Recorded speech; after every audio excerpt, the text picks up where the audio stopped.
And we are live. Yes, sir. Yep, we are live on Let's Think Podcast. Yes, I'm your host, Sheikh 7 Islam L. And we got our co-host, Brother Jarvis McGriff in the building. First, allow me to ride.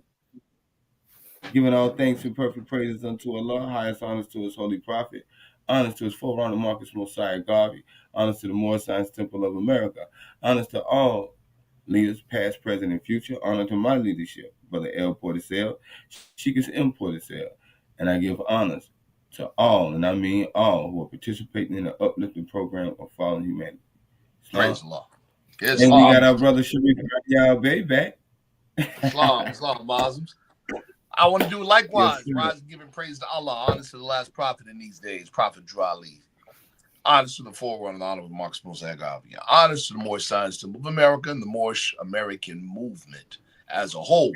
Honors to my leadership, Brother R. Jones Band Assistant, Brother A. Hopkins Bey. Honors to Let's Think Podcast. Honors to its creators and hosts. Honors to the viewers and the supporters. Islam. Let's go. Let's go. Yes, sir. So, we have this presentation we're about to demonstrate.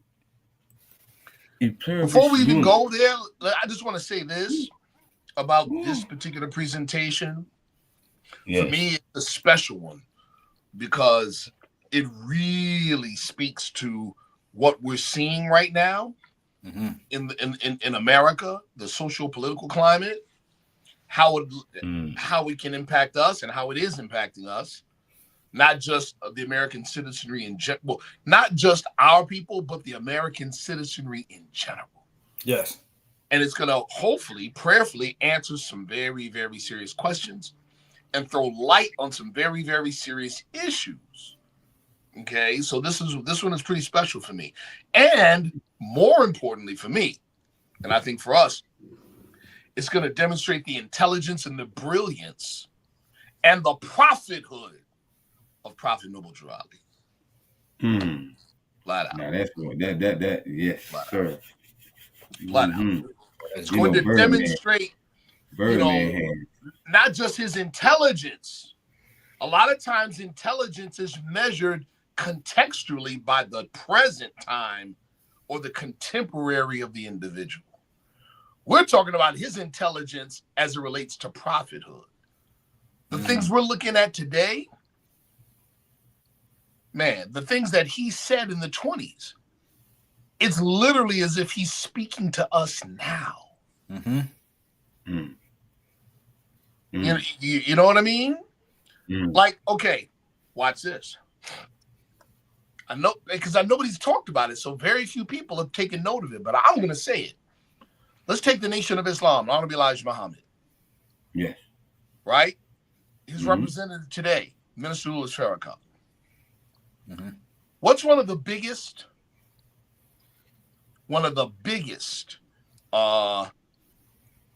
critiques that America in general has levied against Minister Louis Farrakhan? What is it? The number one that they point at him in a derisive way about. What is it, people? I mean, we can say anti-Semite. Yeah, when he spoke about the Jews. Okay. And they terrible. They laid it on him. Yeah, they laid it on. But listen. It's now 2025, and you got straight up European Jews echoing exactly what he has been saying for decades. Right on social media, right on Facebook, right on Instagram, repeating what he said. Repeatedly. Right on time. You got to think about that, the significance of it. You see what I'm saying? You got to think about that. These are things, he's anti-Semite. Now, everybody's saying it. Nobody, and the people that are saying it aren't really getting lambasted for being anti-Semitic, are they? Oh, no. Never I would. wonder why. Because of the coin, man. And too, the hands on the chessboard. You know what else it is too, brother?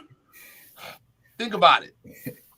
In anybody's tradition, what do they say the power of the devil is? Right? And we know the devil is man is a thought, devil's a thought. We know that, right? But what's the power of the devil? Convince you he ain't real.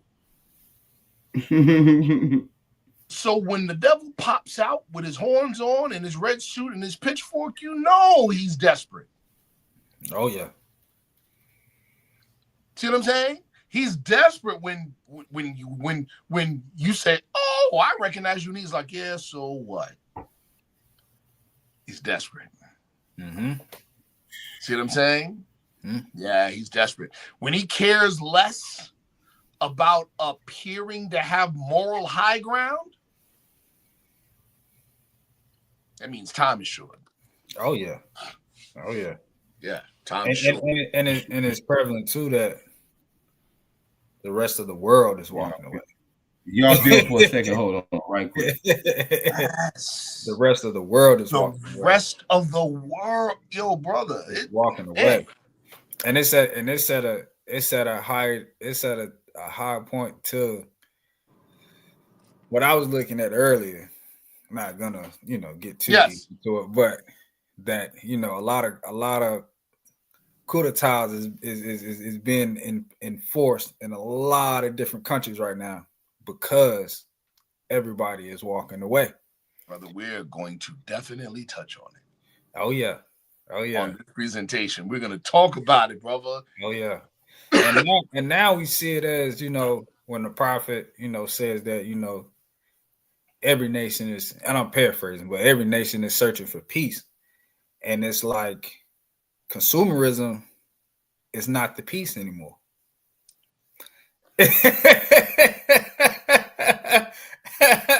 How about that? More and more we look at it, now we're realizing that consumerism is not the peace because we'll never get enough of dealing with technology. Because if we did, that wouldn't be an iPhone 15, 16, 7, same version of a car keep coming out every year. Come on, brother. So now we're getting to the point that everybody is tired, everybody burnt out. It's deep that what you just, it's so deep that you're saying that because that means a part of you is sensing what's literally going on in certain rooms amongst certain people in the discussion. Oh yeah. I promise you we're going to get to it in this presentation. Oh yeah, man. We're so used to thinking a particular way. And I don't mean just our people. I mean the American public. Oh yeah. Is used to see, here's the difference though, and here's where our advantage comes in. This ain't nothing new for us. See what I'm saying? But for the American public in general, it's a shockwave. It's the shock of the hour. Oh yeah, a shockwave. It is the shock of the hour, bro. It really is. To come to be forced to come to grips that you think like a colonized individual. When all this time you were brought up to believe that you were free. Yeah. We all have fell victim to the machine of consumerism, brother. To a high degree, and it's to the point now where we look at every market. It's like you want this for that, you want this for that. Brother, and I'm looking at this because there's a lot of people that will try to in America that are looking at these issues, and they're saying, "Oh, capitalism is the problem. Consumerism is the problem." No, it's how we see capitalism and how we see consumerism that is the problem. That's the real problem. If it was capitalism that was the problem, then guns kill people and spoons make people fat. Agreed. Yeah, Agreed. It's what we've done with those things. It's how we've used them. It's how we see them. You see what I'm saying? That's the problem. Oh yeah, I agree. We done traded in. We done traded in true wealth for junk. Perspective has always been the problem.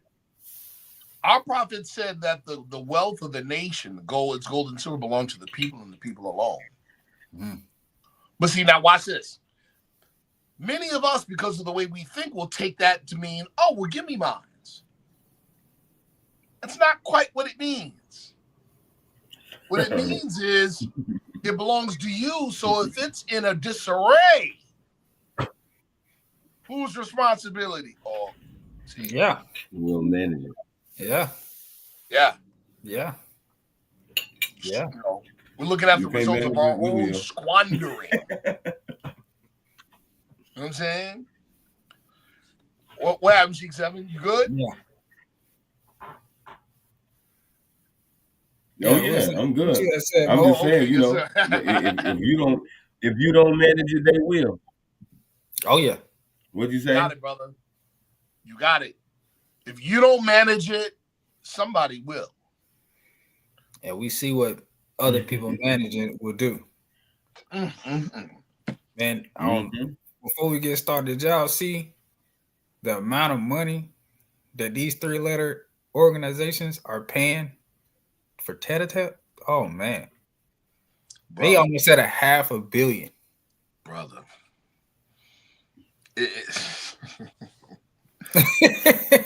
I can't wait to get into this presentation. Hey, that's crazy. Y'all already touching on things already. Yeah, I can't wait to get into this. Jeez. And I want the we ain't gonna hold them up. Say it again, brother. We ain't gonna hold them up, right? We ain't gonna hold them up, right? Can y'all hear me? Yo, you just fine, bro. Yo, listen. Okay, I don't know why. It seems like I'm delayed or something. Nah, you good. Okay. Oh yeah, you good. All right. Yeah, you're good. Okay, before we get into it though, everybody hit the like button. Everybody hit the like button. Please share to your social media.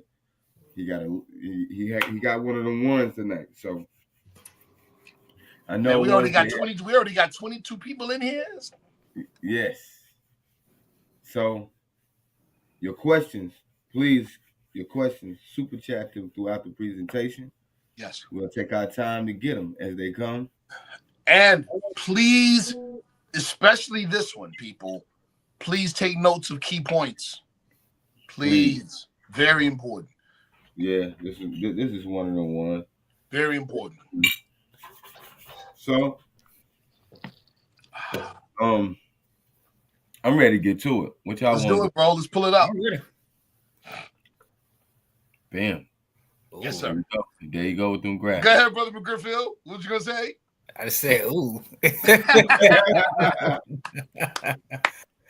Ooh. E pluribus unum, people, out of many, one. Oh. Real Americanism. Mm-hmm.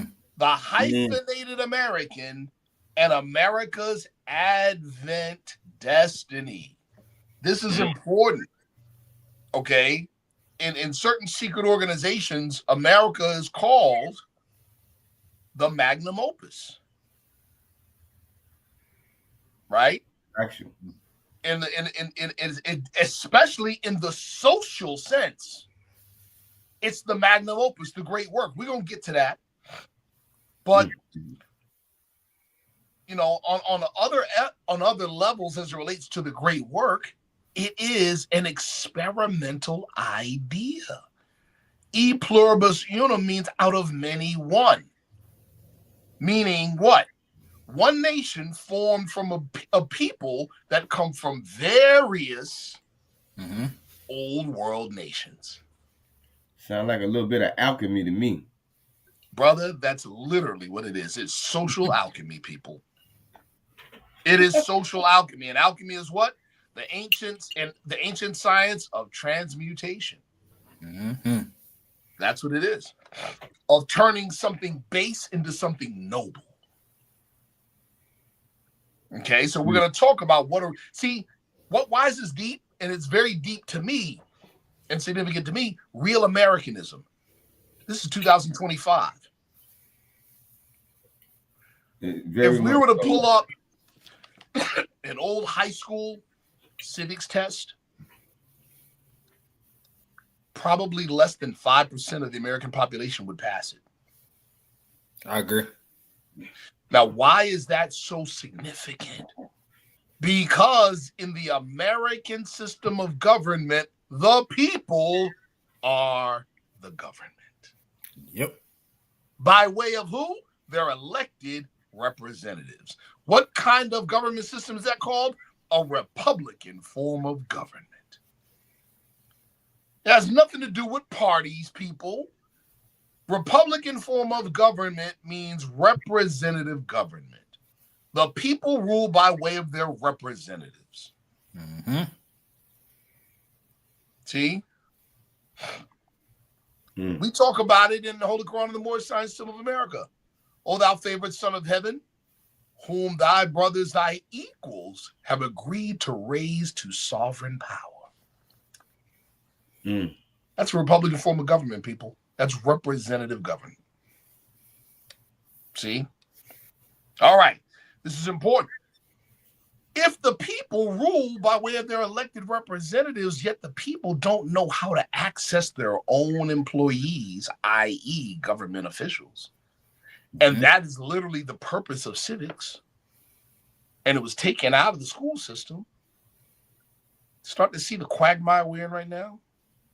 The Moorish-American Symbol of America is a religious organization, and the work has always been largely religious, yet it was first incorporated as what?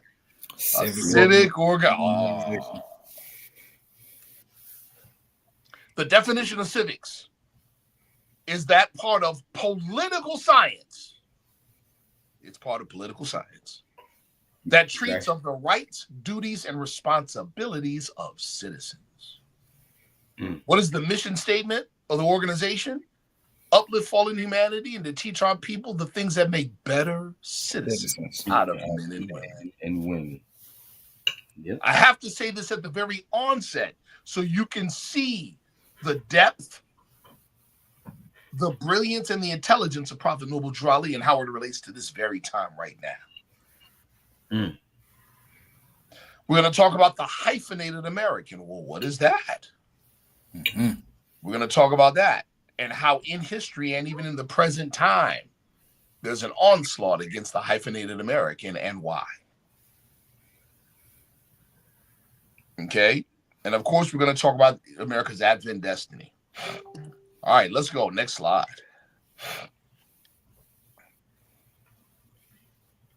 You got me to thinking already. Here we go, people. Now this is basic civics, people. Basic civics. Standards of citizenship. What is a citizen? A citizen is a member of a nation or a state. What is a nation, people? A nation is a political community. And that political community is recognized as an individual in the family of nations. See, a little bit of history. Some of you know this. I'm pretty sure you all, maybe all of you know this.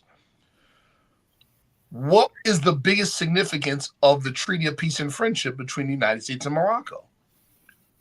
The biggest significance is that treaty recognized for the first time the 13 colonies as an independent nation within the family of nations. That is its significance. Right. Right. Now, allegiance, this is important, is loyalty to the principles of a social contract. Let me repeat it.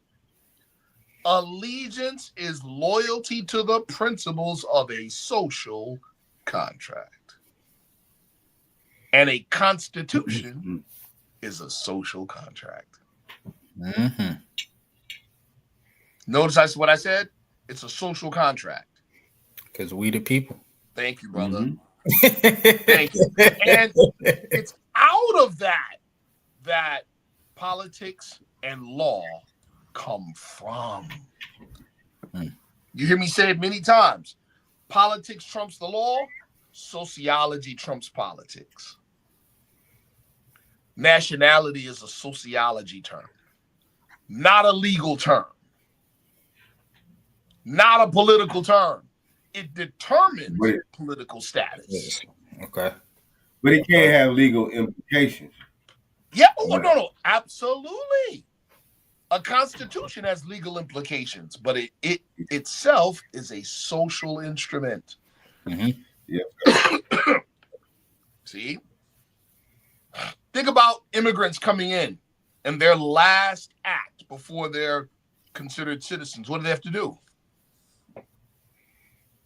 Swear allegiance. Mm-hmm. Not sign something and say, I'm subject to this law, that law. They have to swear allegiance first. That's a social demonstration. For which it stands. There you go. That's One a social nation demonstration. under God. Yes. See? All right. So now let's look at the bottom. You guys have heard this term. These are Latin terms. Jus sanguinis. That's an old world standard. What do we mean by standard? Standard of citizenship. Standard to qualify. You see? In Italy, in the old world, to be an Italian citizen, you gotta be Italian. Mm-hmm. See? You gotta have the Italian blood. There you go. Yes. Ethnic base. That's why it's jus sanguinis, law of blood. Mm-hmm. Or right of blood. Then New World Standard, jus soli, right of birth. The standard is ideal based. You have to swear allegiance and accept an ideal. In this case, what is the ideal? E pluribus unum. Mm-hmm. That one nation can be formed made up of people of various old world connections, various old world national descent. We got that? Mm-hmm. Basic. Basic.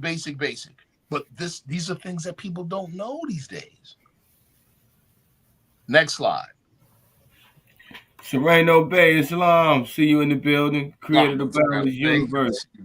Hey, creator. He cooking in the messages right now. I ain't keep up with the chat.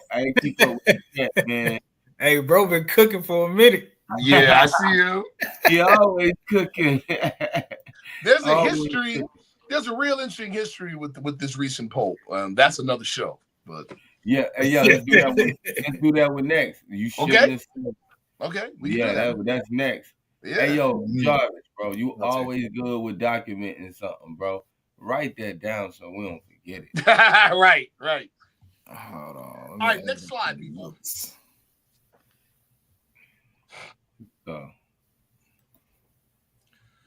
Anybody ever ask you this question? What law makes you a citizen? I'm going to answer that question with a question. What law made the founding fathers citizens?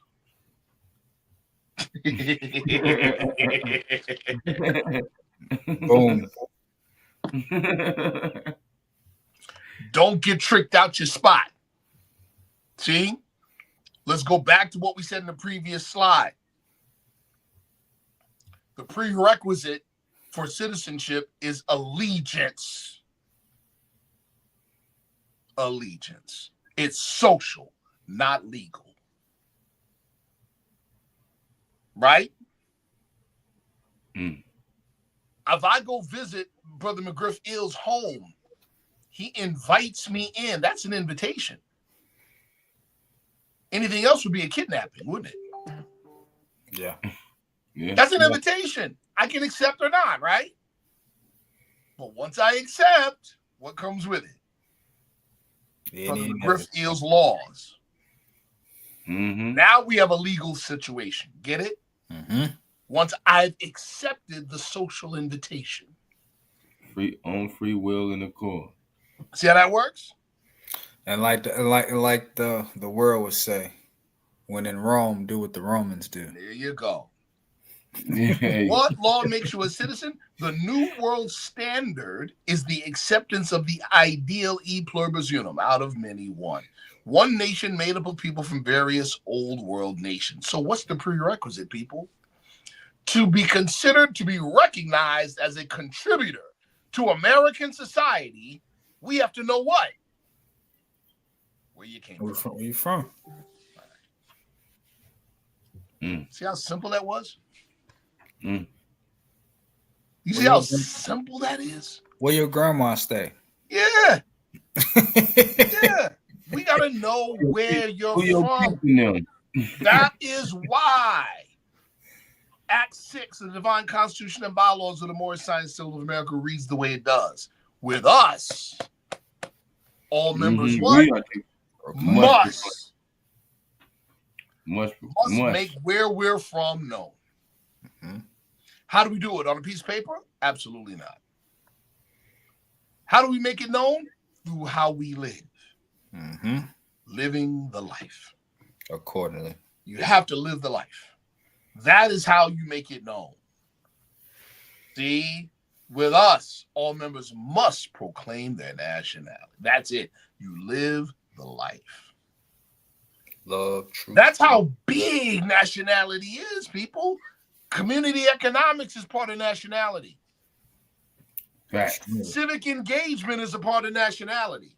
Yes, sir. See that? Protecting the brand is a part of nationality. Can't just everyone pop up and say, I'm a Moorish-American. No. People can get mad. I'm sorry. Yes. I'm sorry. A lot of people get mad. People can get upset with that. I'm sorry. I'm sorry. Nationality, identity is a part of nationality. Identity is a component of nationality. It is not nationality. Nationality is how you act. Nationality is how you behave. Nationality is character. It's a particular quality of an individual. So yeah, we got to protect that. See? All costs. That's right. Mm-hmm. So we protect the brand, people. There's a lot of weird people doing a lot of weird things out here. In your name. Yeah. In your name. In your children's name. Are they not? See? Yeah. Yeah, you got to protect that. Yes, sir. All of that's part of nationality. Nationality is huge, people. That's it. Those, bro, that's it. That's heavyweight. Mm-hmm. It's heavyweight. See? Next slide.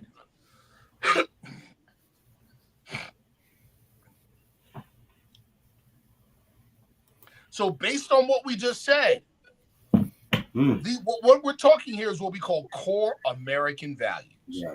Mm-hmm. We don't have a monopoly on it. This is American we're talking. Okay? This is everybody, including American citizens that are Native American descent. Y'all hear what I just said? Including Native American descent American citizens. In other words, let's be very specific, members of this political community under the Constitution of the United States. All right. Mm-hmm. American Civics 101. Every, and I mean every, American citizen has two flags. Flag of thy birth. And the flag of their descent. Everyone. This is such a powerful part of core American values. Has anybody ever seen a European walk around with a shirt that says, "Kiss me, I'm Irish"? Anybody ever thought that that was racist? No. No. Because it's not. No. What does it demonstrate? National pride. Mm-hmm. In their old world connection. So what's my point? Look at the bottom of the slide. there is absolutely no place or space in core American values for the color code race classification. Yep. There's no room for it. It doesn't belong there. Islam. Ah. We got a super chat from brother Sharif Anael-Bey. Yes, sir. He asked the question: are those even on the reservation citizens? They're wards in many respects. Yeah. Yep. They're wards in many respects. That's a serious statement. It's true. See? Yeah. Oh. That's why I said there are those that are full American citizens. In other words, part of this political community. We're not talking about residents or inhabitants of American soil.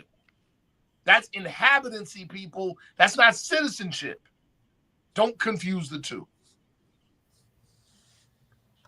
Just because you was born here don't make you a citizen.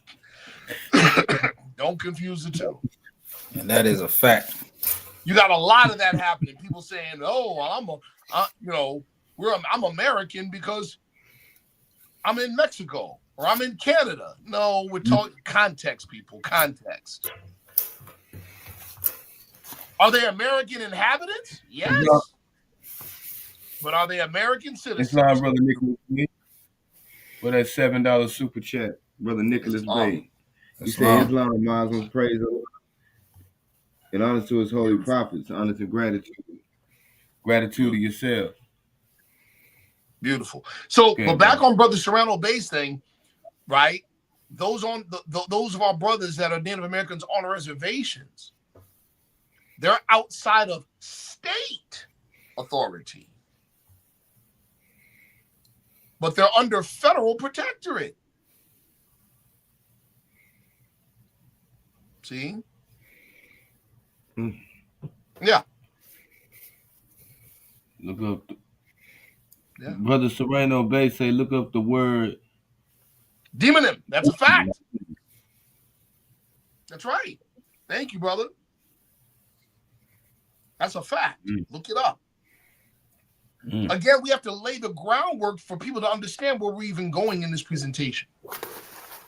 We have to lay this groundwork. And what we're talking about right now on this very slide is super crucial. This is why it's super crucial. We just laid out in very simple, easy to understand terms that listen close. Pale skin Europeanism is not a proxy for Americanism. Definitely not. But we all grew up in a world that said that was so, didn't we? Right? Right. We grew up in a world that said pale skin is a proxy for Americanism. We grew up in a world that we look in the mirror, we don't quite feel American. No. All right. You know, the dog, the white picket fence. 2.5 kids. Yeah, you know. Unseasoned chicken.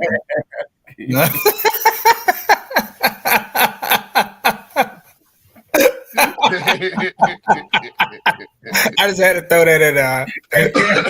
Forgive me, Chad.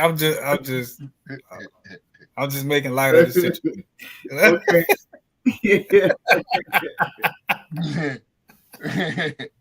But you see what I'm saying? Yes, sir. Yes, sir. This is, listen, I can't count over the past few months how many conversations I've gotten into with other people regarding the present social political climate in our country. And they're arguing with me about things. And in my head, I'm going, wow, they don't know they're lacking certain very essential basics of Americanism. And then there'll be an opportunity in the conversation where I throw one of those things at them. And you know what they say? Oh, I got to research that. You have no business engaging in the conversation. You don't know those basic things. Many people are unqualified, man. Mm-hmm. That's why we're reviewing these things. That's why these things are being you can't make sense of the current situation without knowing basic Americanism. And what we're talking about right now is, man, listen, this is big. Core American values has no place for race classification. Not color code race classification. No place. Think about it. Flag of your birth, flag of your ancestry. That's it. See? All right, next slide. We got some things to go through. Yes, sir. When Prophet Noble Drew Ali said, since the free national constitution since 1774 declared all men free and equal. Remember, Prophet said that, right? Matter of fact, let me read the words. I'm just going to read them. Let me find it. Why not? Why not? From Muslim. Why not? Let's just read it. You read from the literature. Here it is. And at that time, okay, he said the 14th and 15th Amendments brought the North and South in unit, placing the Southerners who were at that time without power with the constitutional body of power. And at that time, 1865, the free national constitutional law that was in force since 1774 declared all men equal and free. And if all men are declared by the free national constitution to be free and equal, since that constitution has never been changed, there is no need for the application of the 14th and 15th Amendments for the salvation of our people and citizens. Okay, there you go. Boom. So, of course, he's contextualizing the importance of the 14th and 15th Amendment. He's not saying that they're unlawful or unimportant. He was contextualizing it. But what was he talking about the free national constitution in force in 1774? You are now looking at the individual who made the statement. And for the chat, he was reading a divine warning by the prophet for the nations. Yes. From the American Moorish-American literature. Right. So. Right. I see Brother Tyree Wilson Bay's question. I'm going to address that in a second. But we're looking at this slide. James Wilson is the man that made that statement, people. That's who made that statement. James Wilson was a dominant figure in the founding of the American nation, not just in politics and law, but also in personal ambition. He had a formidable appetite for fame and wealth matched by a powerful intellect. He was only one of 6 persons to sign both the Declaration of Independence and the Constitution. Bad man. Yeah, he was somebody. He was a somebody. He was a somebody. Next slide. Oh man, I don't like that brother wig though. He took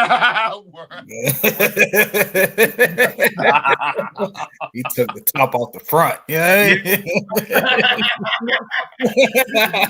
Why you gotta be an idiot, bro? Oh man.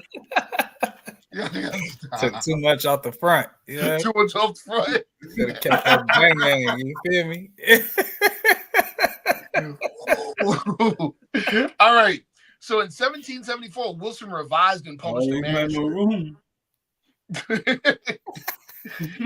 He revised and published a manuscript he had written in 1768 called The Considerations on the Nature and the Extent of the Legislative Authority of the British Parliament, in which he concluded that all men are by nature equal and free. Let me skip down to the second paragraph. The constitutional law that all men are by nature equal and free, as expressed by Delegate James Wilson, was adopted, and he did this at the First Continental Congress, was adopted as an underlying philosophy in the colonial response to the coercive or intolerable acts of 1774. Wilson strongly believed that both the Declaration of Independence and the Constitution required a philosophical statement justifying the national programs laid out by their authors. And from the time of its introduction to the Continental Congress in 1774, this constitutional law has been a cornerstone of the inalienable rights of Americans. when we consider what was already in the Constitution, the pre-existing constitutional law, then comes into proper perspective without having to depend on conjecture, why Prophet Drali spoke of the superfluous nature of the 14th and 15th Amendments. They weren't or aren't unlawful or inapplicable. They were or are excessive, a surplus, redundant, not strictly necessary to functioning, but included in case of failure in another component. Boom. Shout out to my brother Ali Bey. Those were his words. So listen. So what are we talking about here? The prophet, when he was explaining this and then mentioned this law, constitutional law, 1774, all men are equal and free. What is he speaking to? The American social contract. When he says that he needs help from all true American citizens in his great missionary work, and then says if Turks, Arabians, Japanese, Germans, etc., are all forced to give and declare their free national name and religion, then this law should be enforced on all other American citizens alike. Islam. He was holding Americans to the American social contract. Islam. Can I just read the rest of that for the people too? Please, go ahead, brother. So it says, in all other governments, when a man is born and raised there and asks for his national descent name, and if he fails to give it, he is misused, imprisoned, or exiled. There you go. Any group of people that fail to answer up to the constitutional standard of law by name and principle, because to be a citizen of any government, you must claim your national descent name, because they place their trust upon issues and names formed by their forefathers. Come on, brother. We got to know who you are. Pardon me. What is your standard of living? Pardon me. I don't know ahead, who brother. I don't know who Lester Gilks is, but Salute to Lester Gilks. Honest and gratitude for the $100 super chat. Yep. Salute. Appreciate that, brother. Appreciate that. Let's run to the brother. Thank you, Brother Griffith, for reading that. That's important. That was a very important follow-up. Very important. Because what are we talking? Again, what are we doing here? We're laying the groundwork to understand real core American values. You see? You can't say what's wrong until you're able to say what is. All right. Next slide. Whoa.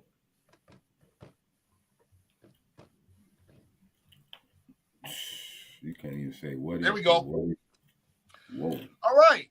At the top is a quote from Justice Benjamin Curtis from the very infamous case, Scott v. Sanford, the Dred Scott case. He says, I dissent from the opinion pronounced by the Chief Justice and from the judgment which the majority of the court think it proper to render in this case. Pause. Too many people make the mistake. They make the mistake of thinking that Justice Taney's opinion was the ruling when it was not. Let me repeat again. Justice Taney's oft-quoted opinion was not the ruling. The Supreme Court never ruled that our people are not and never were part of we the people. Supreme Court never said that. Justice Taney said that in his opinion based on this case. Yeah. That was the opinion. The case was not a citizenship case. The case was a property case. All right. Important to point out. And he couldn't say that anyway, knowing that the Moors of North Carolina supported the brother. Now, I'm glad you said that. Yeah. In the context, in the American social context at that time, a lot about our real identity was kind of known. But remember, that was a point in time where they were working very hard to phase that out of memory. Yes, agreed. Because the newspaper clippings of that day when they were reporting on the Dred Scott case, I can produce them because I have them. They called our people blackamoors in the newspaper in 1856. Mm-hmm. We also know that Abraham Lincoln, this is contemporary to Abraham Lincoln, that Abraham Lincoln, before he became president, defended an Asiatic by the name of William Dungy. William Dungy was literally and legally being accused of in court of being a Negro. And how did Abraham Lincoln defend him? He said, he's not a Negro, but he may be a Moor. That's what he said, bro. That's on the court record. Mm-hmm. So they knew the difference and the implication of the differences. All right. Second paragraph. An argument from speculative premises, however well chosen, that the then state of opinion in the Commonwealth of Massachusetts was not consistent with the natural rights of people of color who were born on that soil, and that they were not by the Constitution of 1780 of that state admitted to the condition of citizens, would be received with surprise by the people of that state who know their own political history. It is true beyond all controversy that persons of color descendants of African slaves were by that Constitution made citizens of that state. And such of them as have had the necessary qualifications have held and exercised the elective franchise as citizens from that time to the present. Boom. Let's keep going. The Constitution of New Hampshire conferred the elective franchise upon every inhabitant of the state having the necessary qualifications, of which color or descent was not one. The Constitution of New York gave the right to vote to every male inhabitant who shall have resided, making no discrimination between free colored persons and others. That of New Jersey to all inhabitants of this colony of full age who are worth 50 proclamation money clear estate. In other words, what are we showing here, people? We're showing that core American value, once again, so we already said it, now we're showing you in history and in law that the color code system was not a part of the prerequisites. Wasn't. Our prophet said he desired for him and us to be restored back to the constitutional fold. Well, how do you go back if you were never a part? I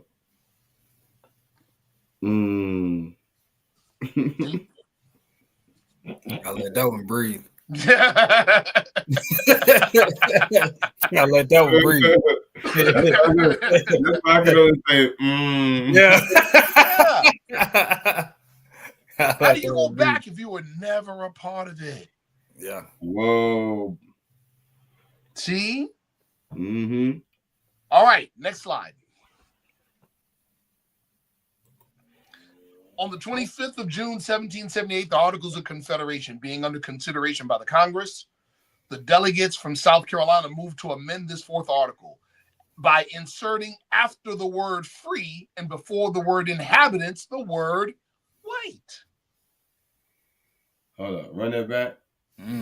On the 25th of June, 1778, the Articles of Confederation being under consideration by the Congress, the delegates of South Carolina moved to amend this fourth article by inserting after the word free and before the word inhabitants, the word white, so that the privileges and the immunities of general citizenship would be secured only to white persons. In other words, what are we now looking at? Evidence of a foreign thought and idea invading core American values. Mm. Mm. It had to be South Carolina.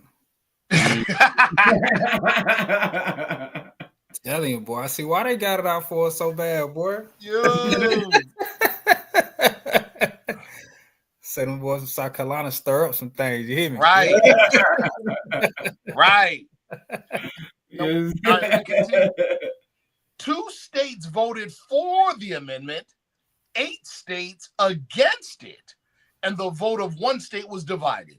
The language of the article stood unchanged, and both by its terms of inclusion, free inhabitants, and the strong implication of its terms of exclusion, paupers, vagabonds, and fugitives from justice, who alone were accepted, it is clear that under the Confederation and at the time of the adoption of the Constitution, free colored persons of African descent might be, and by reason of their citizenship in certain states, were entitled to the privileges and immunities of general citizenship of the United States.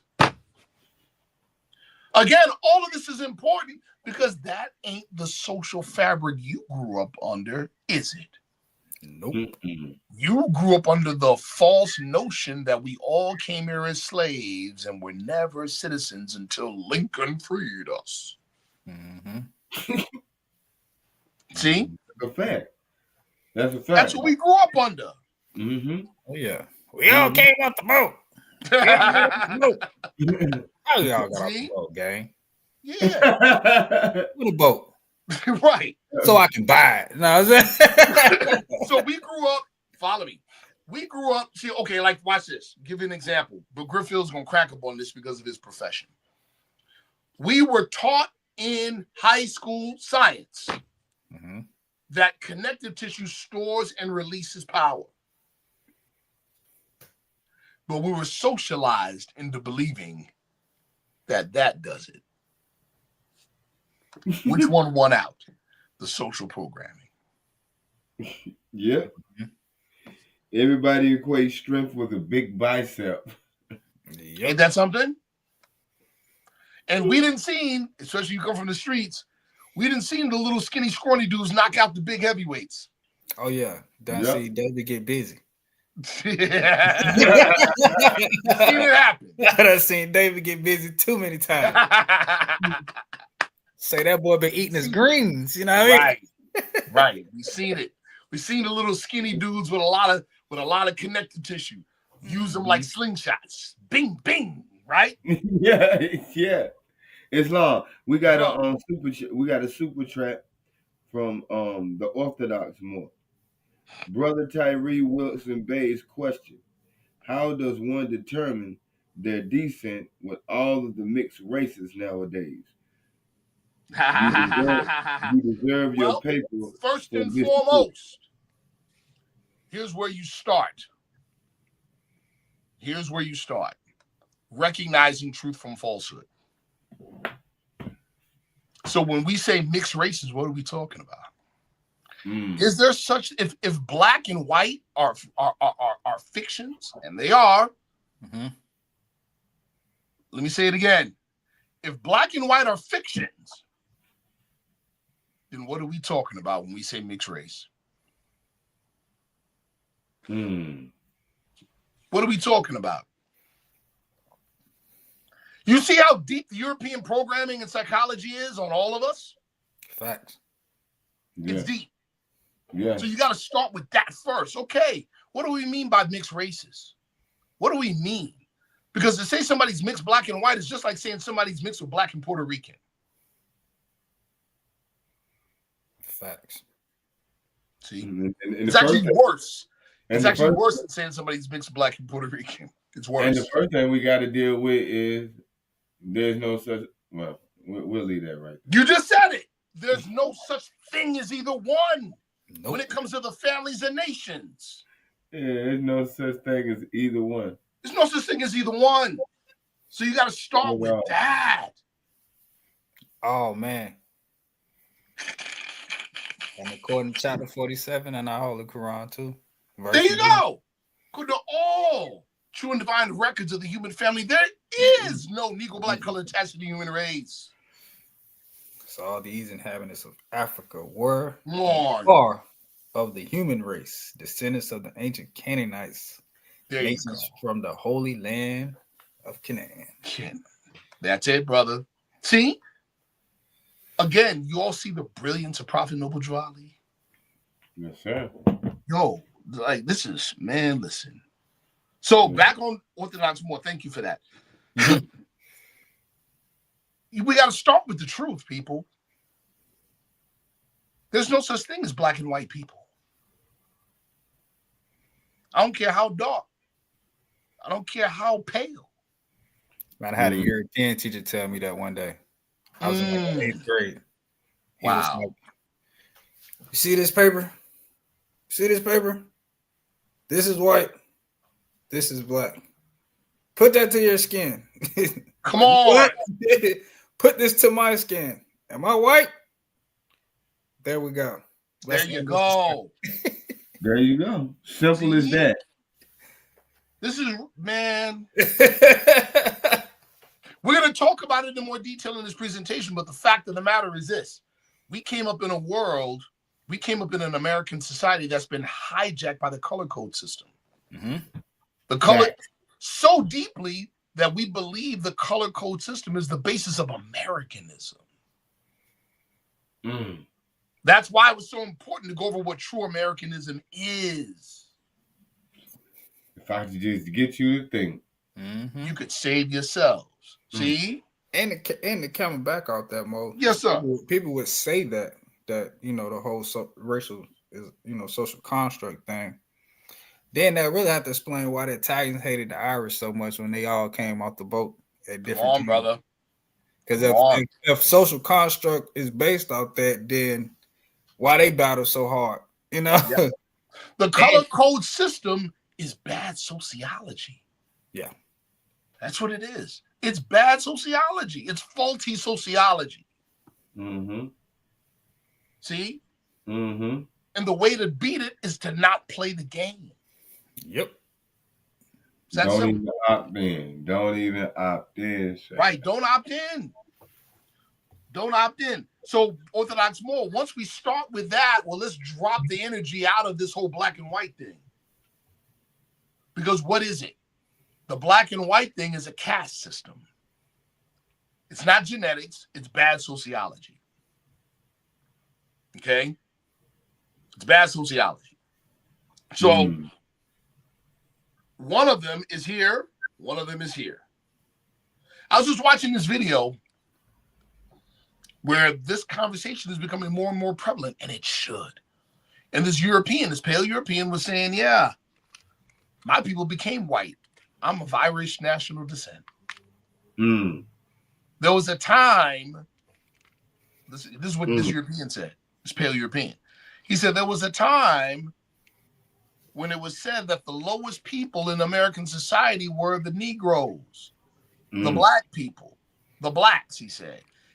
And then he said, except for the Irish. And when the Irish were considered below us in American society, they called them Black Irish. Yep. But then when they, and during that time period, they were able to scrape along because of our help, us helping them. But then when they got socially higher than us, White Irish. They became white.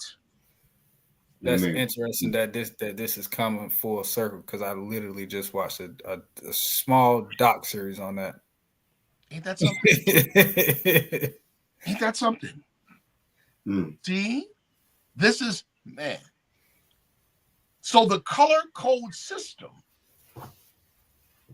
hijacked the American ideal and embedded itself in it so much that when we came up, when we were on the manifest, born into this society, that's what we believed. We believe that America is a quote-unquote pale Christian nation. Ain't that what we believe? We may not admit it, but that's what we believe. And that's what society is kind of telling us. Next slide. Islam, we do got another super chat from Brother Orthodox Moore. He said, didn't our sis Dana Reynolds Manichi say that there were people on the continent that we identify as Moors that also identified themselves and us as white, as a caste versus a phenotype. Great show. So let's take the Attitude, by the way. The naturalization law of 1790. Naturalization law of 1790 defines free white persons. And part of that definition, it says it includes, listen close, the mixed Celtic, Iberian, and Moorish inhabitants of Spain and Sicily. That's what it says. It doesn't say Moorish people. It says the mixed Celtic, Iberian, and Moorish inhabitants of Spain and Sicily. A lot of our people in this movement just take things too far as soon as we heard Moorish. Right? Now, the term white in the late 1700s, early 1800s, was a social classification that later became what? Permanently attached to a particular group of people based on a general phenotype. White people were created socially. All right? So let's be very clear on this. Black people were created the same. Now, so identify themselves and us as white. No. First of all, Dana Manichi definitely didn't say that. I know the sister very well. Definitely didn't say that.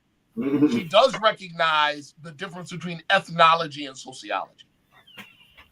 See, she's an ethnologist. Okay? Ethnology and sociology are not the same. Okay? They're not. Now, to your point, Orthodox more, there's an incident, for instance, of an Asiatic, a brother that looked like us, African descent. In the census, I think it was the year 1820, he was poor, didn't have a lot of possessions, but he was not a slave, he was a free man. He was classified as Negro. 10 years later, he had servants and property, reclassified as, guess what? White. See? There was never a time when our people called ourselves the white people. Nope. Don't believe that. Don't believe that. Don't believe that. All right. Do you have a slide on Mustafa Hefni? Brother Sharif Anael-Bey, we're gonna make that homework. That's homework for all of you people. Go to YouTube right now and listen to our brother Mustafa Hefni tell it himself out of his own mouth. That's not that brother from East Africa, is it? He's from Egypt. He looks like you and me. But if you ask him his ethnicity, he'd tell you he's Arab. Okay. I know one of the brothers was beefing about the whole term black, and he was like, I can't think of the brother's name though, but he was like, I'm not a white man, I'm a black man. And well, Mustafa Hefni, like I said, Egyptian born and raised. He's from Egypt. And over there, they identify first with religion, second with ethnicity. So, right? He said that Europeans and Christians are the minority people over there. Right? He immigrates to America, and they say, oh, well, because of Federal Directive 15, which is based on what? Seligman's Hamitic hypothesis, which is what? Bad sociology. Anything in North Africa is considered white. Yep. So he was classified as white. He said, okay, when in Rome, whatever. But then over the course of years being here, he's like, wait a minute. I identify with these people, and these people are called black people. So he made an official petition to be reclassified as a Black American, and all hell broke loose. That it did. Almost lost his job. His peers are saying you not like them, they're savages, and blah blah blah blah blah. You got a history, they don't. You keep talking about it, you're gonna lose your tenure and you're gonna lose your job. This is what happened. But let him say it. You guys go look him up, Mustafa Hefny. He's still to this day trying to sue the United States government to be classified as black. That's crazy. Word is bond. That's like a 34-year battle, ain't it? Yes. He's still trying to sue. He's still in the process of suing the United States government to be classified as black. Dang. Ain't that crazy? Trying to be identified as something that don't even exist. There you go. Dead man walking.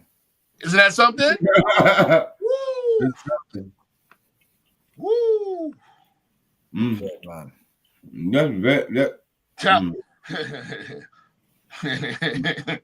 Yo, somebody said Mustafa Hefny would 100% blend in at the cookout. Blend in? Mustafa Hefny would look like the uncle that's trying to take 5 plates home. I'm telling you. with the Jesus sandals on. Talking about, I got this youngster, you know what I mean? You want to take over the grill? Yeah, I got this. Get back. Yeah. The one that should have put some lotion on his feet. Right, on his ankles. All right, let's stop. See, y'all about to get me started. All right, next slide. Oh, it's funny. All right. As the government of the United States, this is Thomas Barclay talking. Remember, we were socialized in believing that America is a Euro-Christian nation.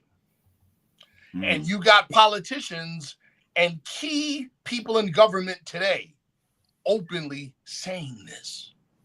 Yeah. But look at what Thomas Barclay said in 1791. As the government of the United States is not in any sense founded on the Christian religion, as it has in itself no character of enmity against the laws, religion, or tranquility of Mussulman or Muslims, and as said states never entered into any war or act of hostility against a Mohammedan nation, it is declared by the parties that no pretext arising from religious opinions shall ever produce an interruption of the harmony existing between the two countries. The present presidential regime absolutely despises what I just read. Despises it. The purpose of Article 11 in the Treaty of Tripoli was to make clear that the United States was a secular nation state and to reassure the Muslims that the agreement was not an extension of earlier Christian nations that took part in the Crusades, people.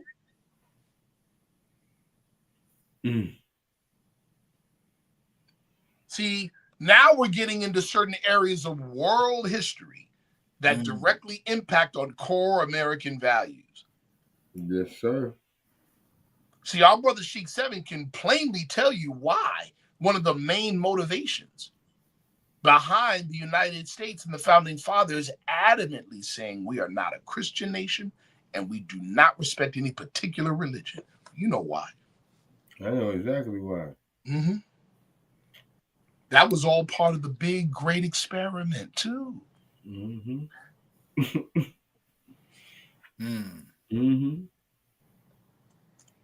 Next slide. I think all three of us do. Yes, we all do. We three do agree.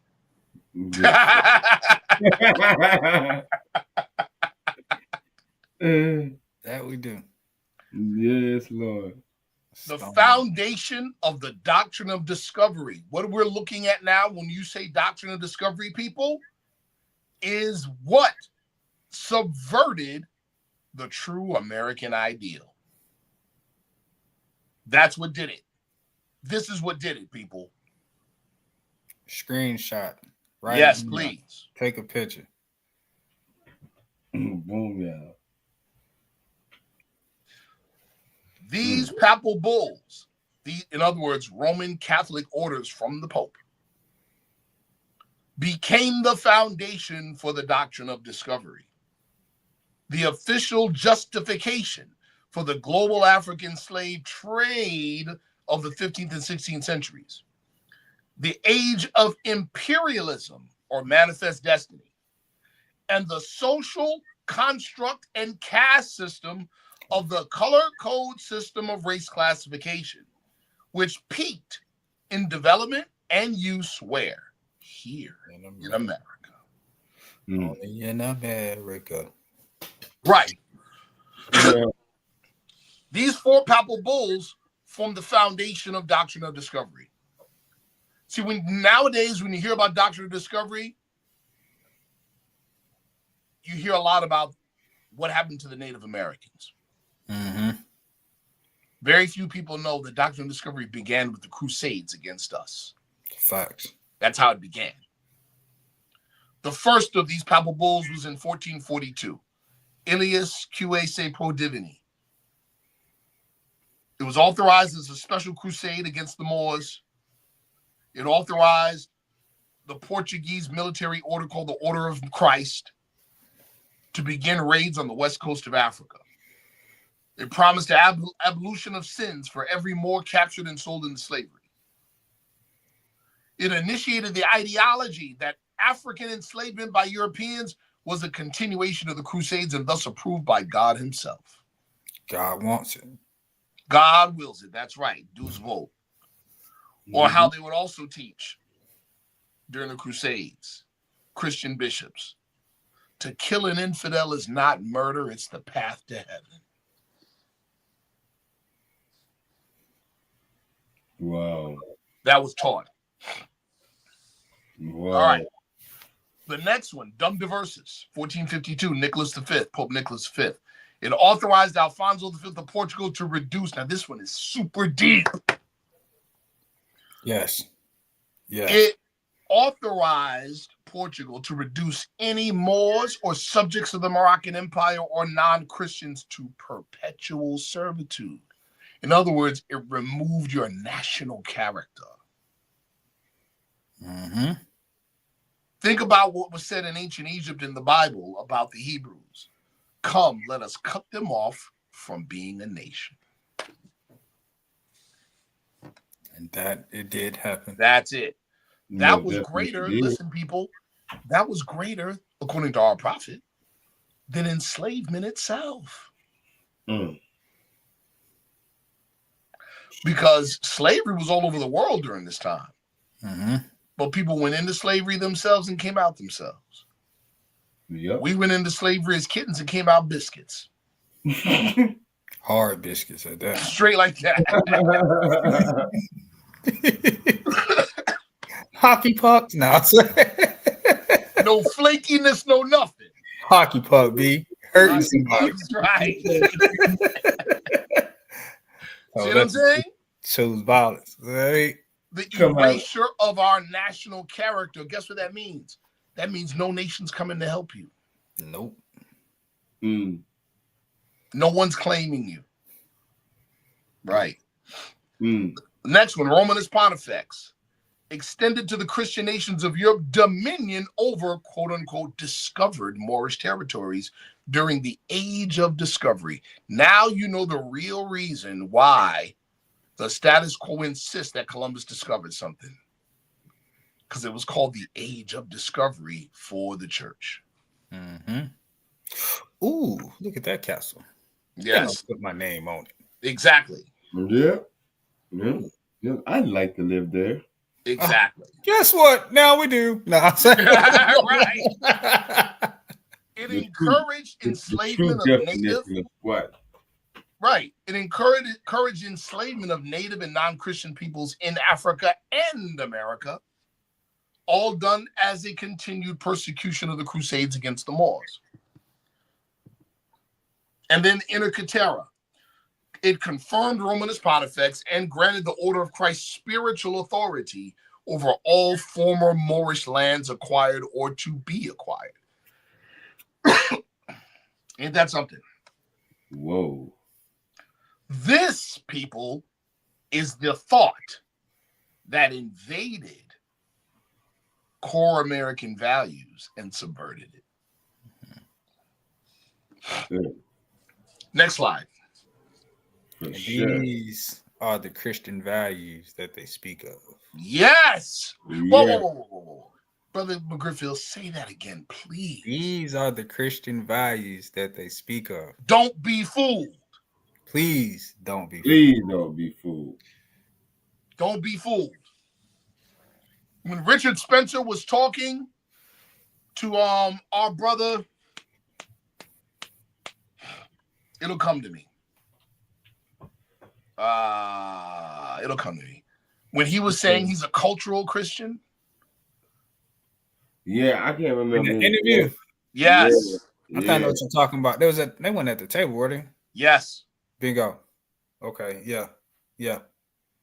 When they were, when he said he's a cultural Christian, and he's talking about his Christianity is strongly attached to his identity, as in Christian identity.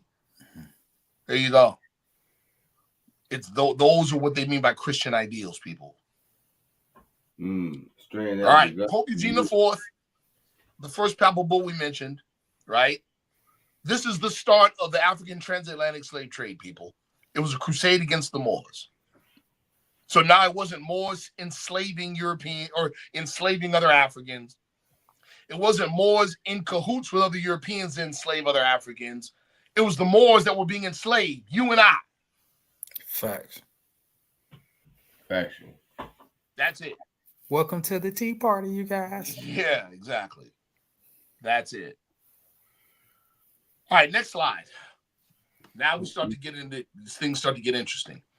Doctrine of discovery codified into American law. Literally, no. Informally, yes.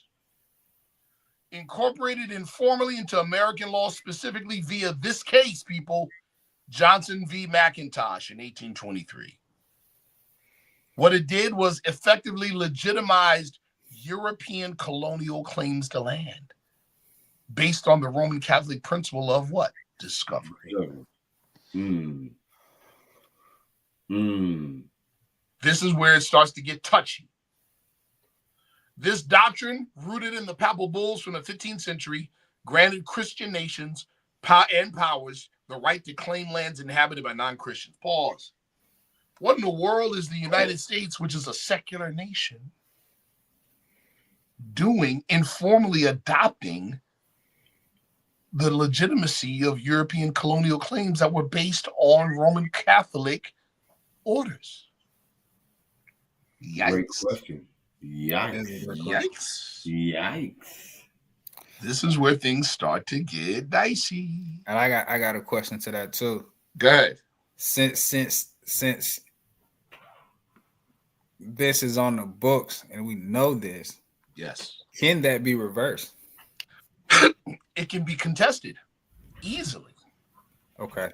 But again, let me give you another example. Mm-hmm. You're seeing a rise all over the country in police brutality against our people. Mm-hmm. Our people, again, just like in this show, we're talking about the fact that the majority of people are ignorant of core American values.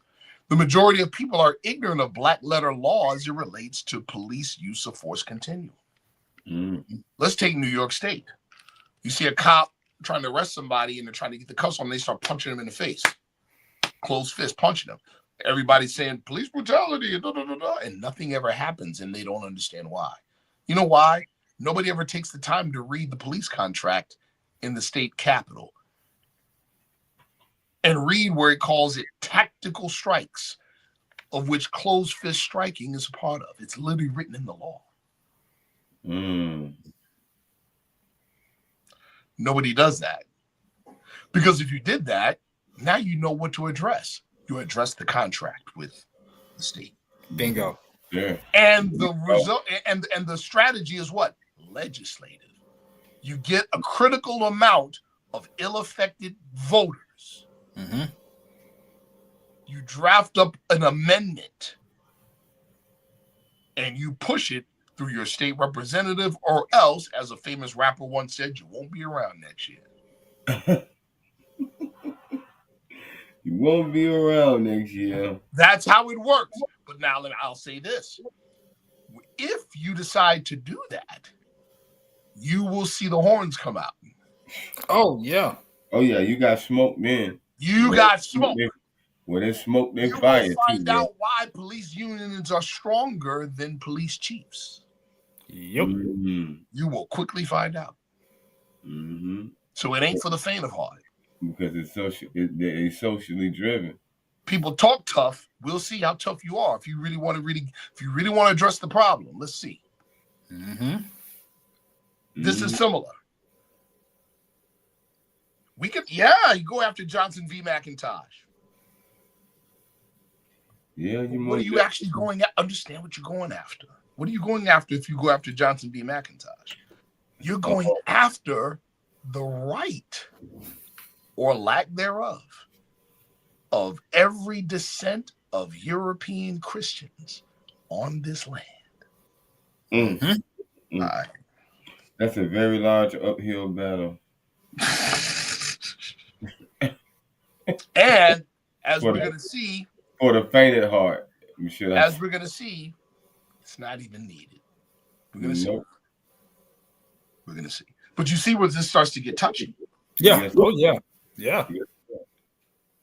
Next slide. Look at this guy. We know who this guy is.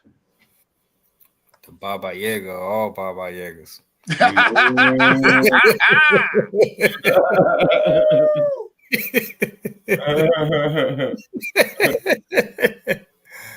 Remember, people, don't forget.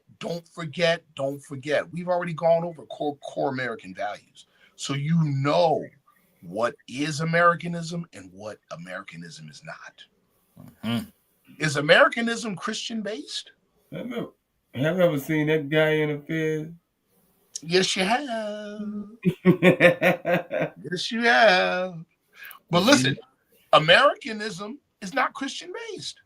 Nope. All right, let's talk about this guy. Self-proclaimed Christian nationalist, he restructured the FBI to comprise nearly exclusively of European male Christian nationalists, made them all sign a pledge that essentially made them Christian soldiers, required them to attend Christian retreats, held FBI Christian masses,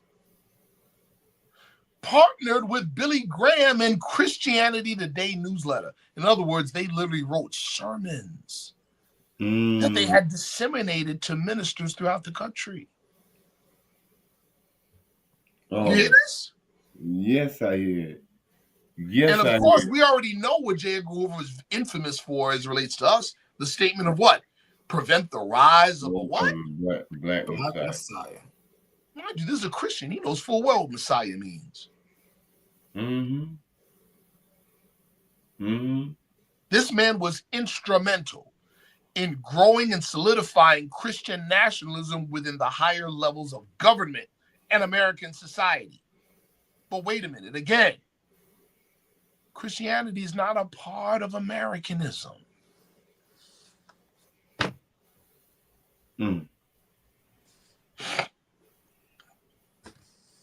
Next slide. That's heavy, bro. Yes. Uh-oh. Yeah, get this book. Uh-oh. Get this book. Uh-oh. So what are we looking at here? We're looking at a particular thought that has infiltrated core American values and in large part taken control of Americanism and is working very hard, has worked very hard to redefine it in the eyes of Americans. See? Mm-hmm. But where did it come from? It came from the ashes of the old Moroccan Empire. Wow.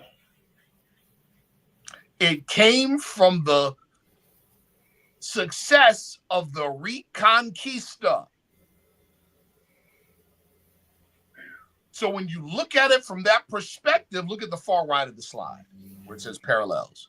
When you look at it from that perspective, you can connect dots very easily. Whoa! Inquisition torture, lynching culture, all the same. Torquemada's Brotherhood, La Hermandad, and police slave catchers, all the same. The Reconquista, states' rights, Confederates and Dixiecrats, and present-day MAGA, all the same. Crusades, race issues, all the same. Christian nationalism and Zionism links, the same. The same. God. Yeah. Once you have the right components, you can make the right connections and draw the broader picture and go, oh. Shout out to my big brother Ralim. Yes, J. Edgar Hoover did have Asiatic roots. But remember, whiteness is a thought.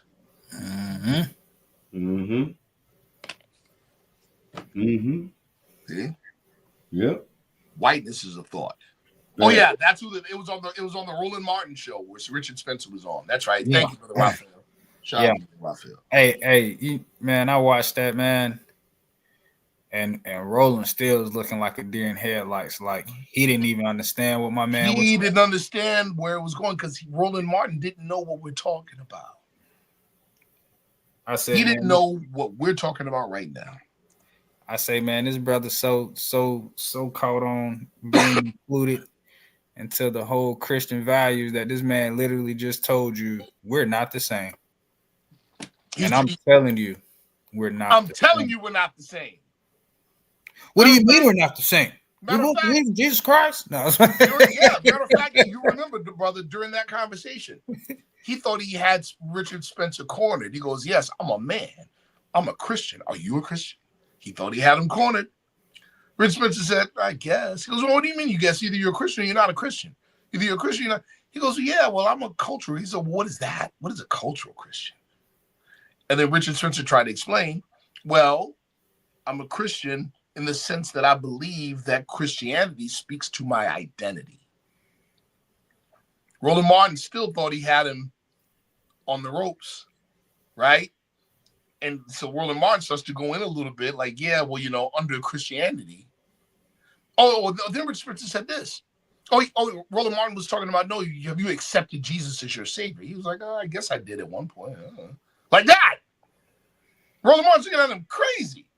But then he says something very key. Richard Spencer says, in all the years of Christianity, it's only been in the early 60s that we started to associate it with a type of morality. He said that. That right there should have let Roland Martin know, I'm in foreign territory. Been in foreign territory. Mm-hmm. Been a sitting duck. And so then Roland Martin tries to go in for the kill. Yeah, because under Christianity, your people enslaved my people and blah, blah, blah, blah, blah. Man, Richard Spencer knocked his head off with one question. He goes, so why are you Christian? Yikes. Boom. Yikes. Boom. Yikes.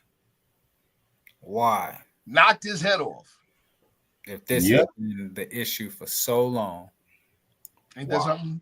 Yes, sir. Knocked his head off, people. All right, next slide. Ooh wee. Believe it or not, listen. But you have to fully understand it yourself. And I'm talking to the viewers. Yes, sir. Do not let people in general attack you for being intelligent by saying, oh, you all always keep trying to pull the race card. You're trying to pull the race card. You're trying to pull the race card. listen. But make sure you know the topic. Make sure you know the topic. Do not let people disarm you. When a lie creates reality, the color codes, we've now identified something very specific.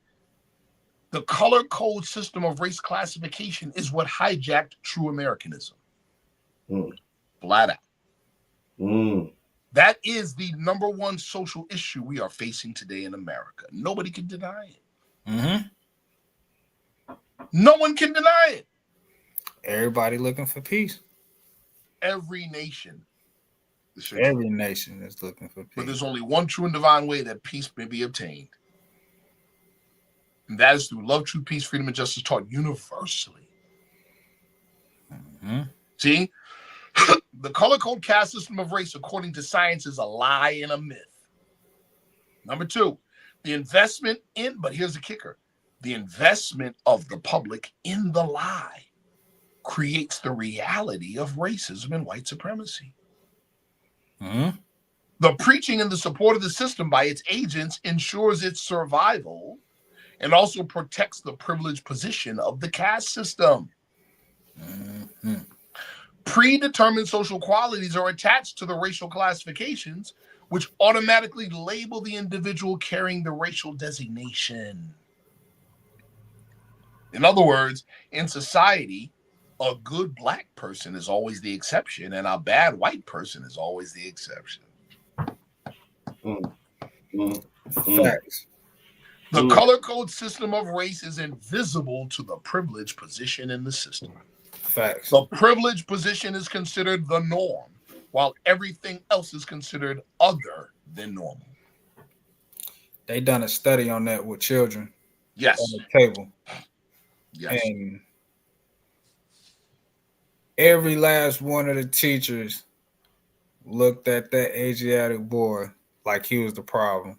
Ain't that something? He was just sitting there playing with the toys like everybody else. But every teacher focused directly on him. Ain't that crazy? And my man had his back turned to them. Wow. See? And that's how it starts. That's how it starts. Crazy. That's how it starts. Now this one is going to sting a little bit. That the very last point on this slide.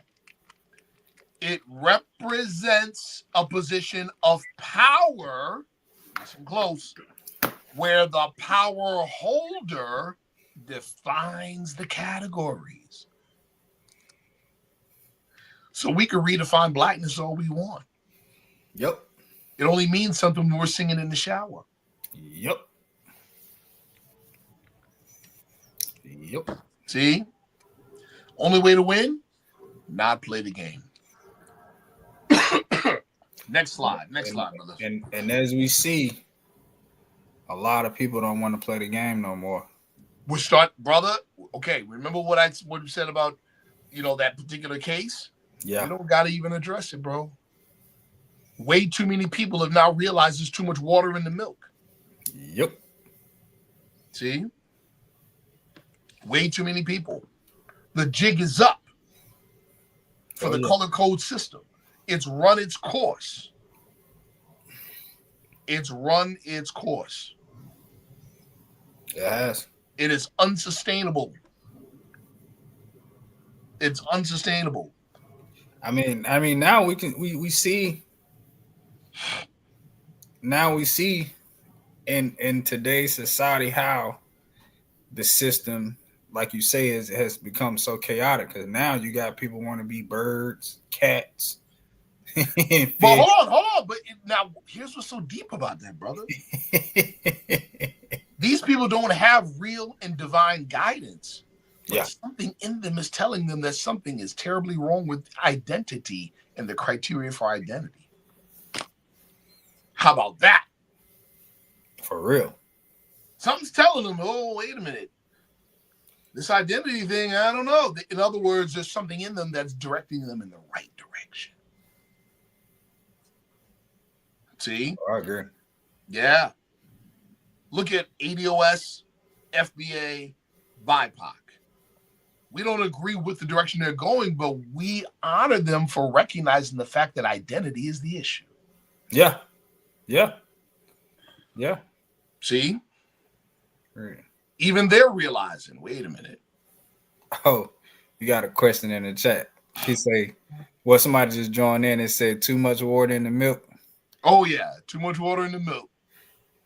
In other words, listen, even Europeans who have the privileged position by virtue of the shade of their skin are realizing, oh, wait, something's up. This ain't what it's cracked up to be. Mm-hmm. See? We want to believe what we've been socialized to believe. I'm speaking for them. That, hey, I'm the good guy by virtue of this. I'm just smarter. Yeah. We just work harder. It wasn't me. All you blackies got to do is just work harder. I didn't do anything. Yeah, what did I do? I'm poor. Don't put what my forefathers did on me. I'm poor. When they deep down inside know what the prophet Isaiah said. Behold, the sins of the father are visited upon the children, even into the third and fourth generation. And like a number of geopolitical experts have said, right? One in particular, I'll name him later. He was like, how long, America, did you think you're going to be able to kick the can of retribution or recompense down the road to your children and their children before it's time to cash in?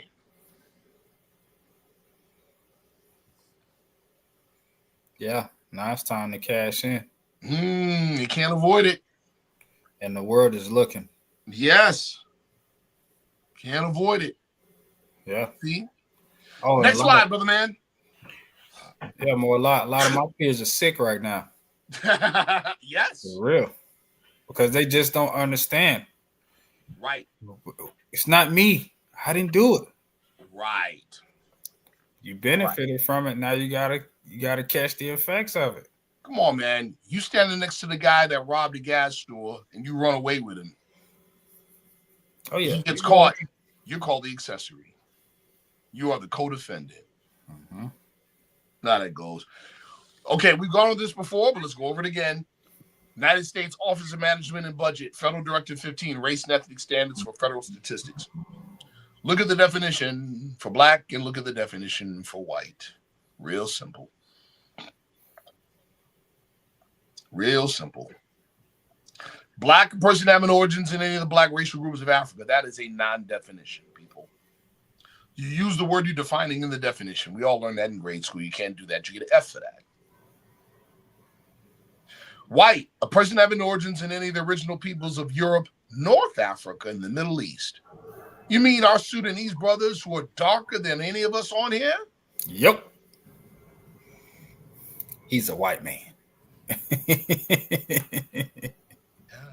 See the game being played? Been played. Because how you gonna be black, then be from a black racial group of Africa? How that work? It's a game, people. It's bad sociology. Next slide.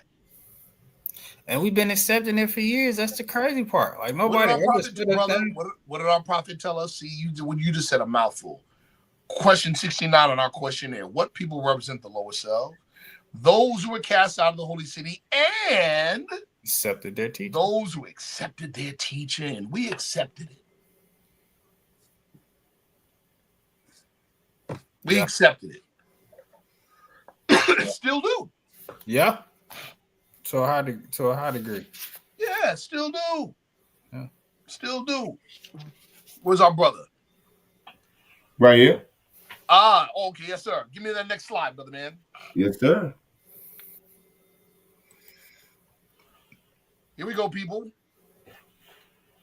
If you don't have this paper in your library, go online right now and download the paper.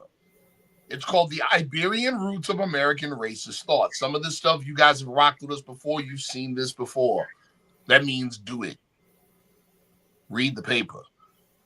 Yes, the title of the paper says everything you need to know. The roots of American racist thought began with the Reconquista and the fight against our forefathers in Spain. That's where it began. Boom. We are dealing today with a continuation of that fight 500 plus years ago. That's what we're doing. That's serious. Mm-hmm. Isn't it? Yeah. Woo, That's what we're dealing with, people. But if you don't know this history and if you don't know core American values, you can't make heads or tails of what's going on. Now let's get into some. Go ahead, brother. Go ahead, brother McGriff. Oh, I was gonna say, man, I tried to explain this to a couple of people. Yes. And they just weren't grasping. I'm like, I don't know what else to tell you. Right. This is how we got here. This is how. So now let's go to the next slide. Now we're gonna. I feel like we're riding the same wave though, for real. Yo, the hyphenated American, President Herbert Hoover. What'd you say, bro? Yeah. President Herbert Hoover's perspective and phobia. The term nativist. How many of you guys saw the movie Gangs of New York? Love that movie. That's what this is talking about. Remember the gang? The bad guys? They were called the what? Natives. That's what they were called. The notion that American citizens of Anglo-Saxon ancestry were native and thus the only true American. False. Completely false. Yeah. Hoover strongly advocated that American citizens should be, quote, Americans and nothing else. Stop right there. We went back. Let's go back to Civics 101. Every American citizen has how many flags? 2. Okay. Rejecting the idea of hyphenated identities, thus rejecting a strong principle of core American values. This viewpoint became prevalent during times of heightened immigration and national identity debates, as seen in the movie Gangs of New York. Now, when else was there a time of heightened immigration? The Roaring 20s, during the time of our prophet.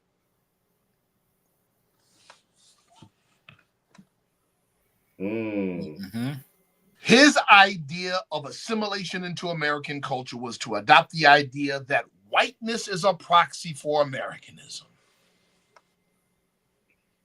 So you gotta smell like bologna and cheese. You know what?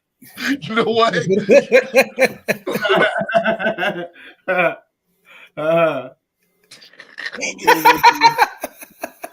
Stop the law, brother. Stop the law. He is on one tonight. Somebody. Chat, I'm just making light of it just to keep everybody laughing, gang. Hey, I'm just a comedian, guys. I'm just a comedian. Just a comedian. So watch this bottom of the paragraph, or the bottom paragraph. Of course, Hoover's position contrasts not only diversity and multiculturalism in American society, but the very core American principle of e pluribus unum, and underscores the strong Euro-Christian identity opposition to the same core American principle. According to core American values, every American citizen is a hyphenated American. So they have 2 flags. Every. Okay. Right. All right. Next slide. Let's go. Again, the whole purpose, well, one of the larger purposes of the whole color code system and the caste system was, well, there was 2 things. One, vengeance against our nearly 800 years of rule in Europe. Don't forget that. Revenge for African Islamic rule over Europe for nearly 800 years. Don't forget it. 2, to create a literal heaven on earth for them. All right. Next, yep, we are. American racism's unsustainability and impending collapse. Mm-hmm. Contributing factors: changing population demographics, the browning of America. Yep. Hence, whiteness has to keep redefining itself. You know how that happens when you tell a lie and then somebody's about to find out. You got to tweak it and tweak it. There you go. Mm-hmm.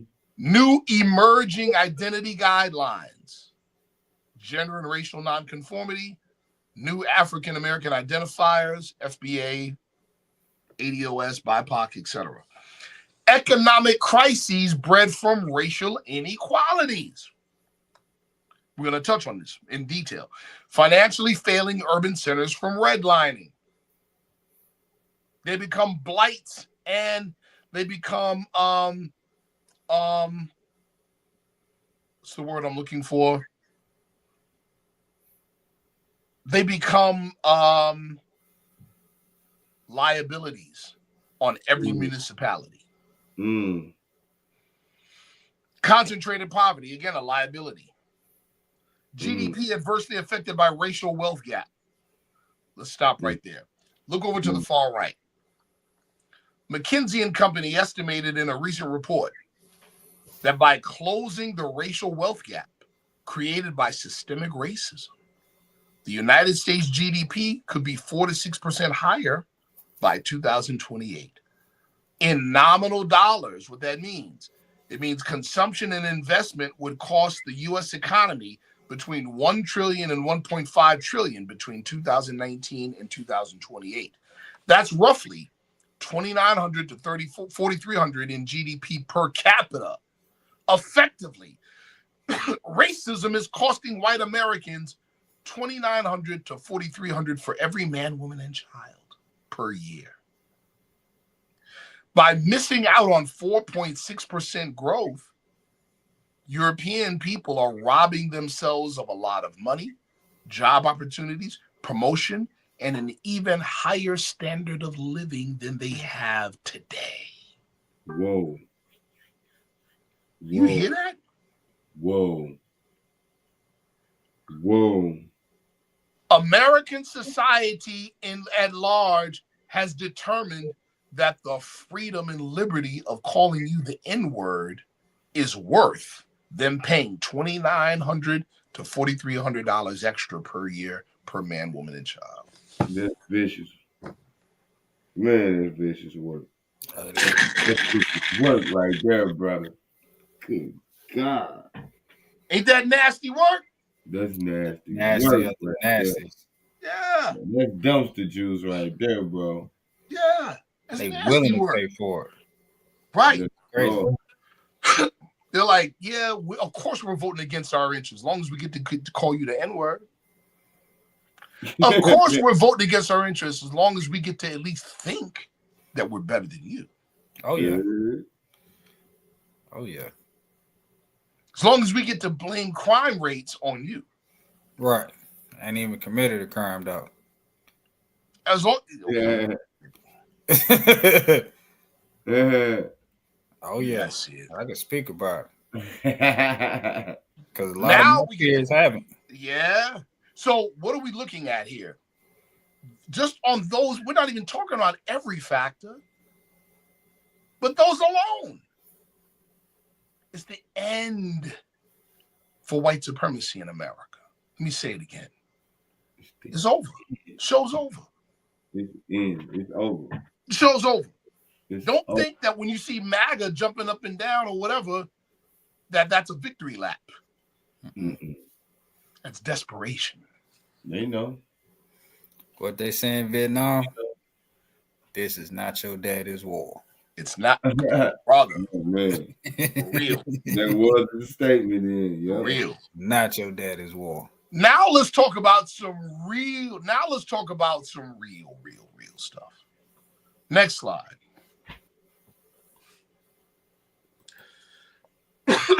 Get your pen and pads out, people, or just screenshot and still get your pen and pads out. What is the OCGFC? Ooh, who's never heard of that before? It's the It's the wall behind the wall of the People wall. talk about, you know what it is, brothers and sisters? People talk about deep state. They don't know they don't know. Man, I almost said another word. They do not know what they're talking about. Facts. They don't know what they're talking about. Facts. They actually think, listen close, they actually think that deep state is beholden to a particular political party. They out of their minds. Not at all. Hey, man. These people are crazy. So listen close. OCGFC literally means, it's an acronym for the owners and controllers of global financialized capital.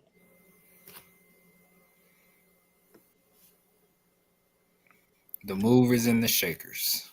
Amazon is part of OCGFC. Oh. Pfizer Corporation is part of OCGFC. Oh. But even they are under umbrella groups like BlackRock, State Street. Yeah. These groups are a-national. What do we mean by a-national? They don't give a gosh darn about your country or any country. Show me the money. They are not, right, brother. They are not in allegiance with any nation on the planet. You hear me? And they are the orchestrators of what we're looking at today. And make no mistake, what we're looking at today is a global restructuring of power. And like it or not, the decision by the OCGFC has already been made that America will be reduced from a superpower to a regional power in the Northwest. Whoa. Go back to horse and buggy one day. Uh-huh. No more superpower. It's over. It's already been decided. Let me say it again. It's already been decided.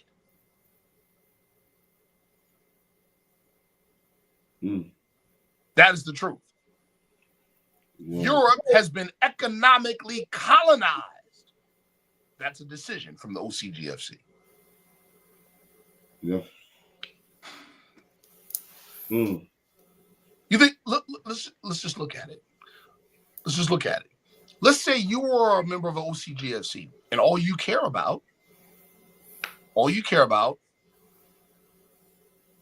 and environments that are conducive to making money. Yep. Post-World War II, the United States was that dude. Our economy was an industrial economy. Was. But like what Brother McGriff was saying earlier before we got started,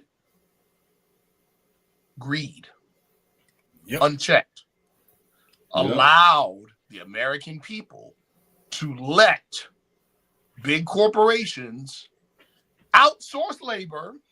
Yep.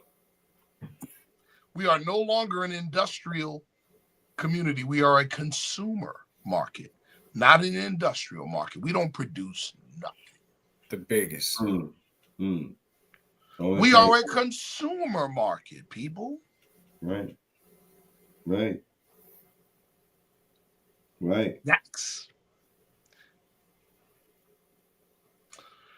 Who does our current president work for? I can prove it. Remember he's talking about, well, we're going to take back Panama, the Panama Canal, right? Not long after that, who put in a bid for 90% of the port access for the Panama Canal? BlackRock. That's crazy. What did our president say 2 days after? We're taking back Panama Canal.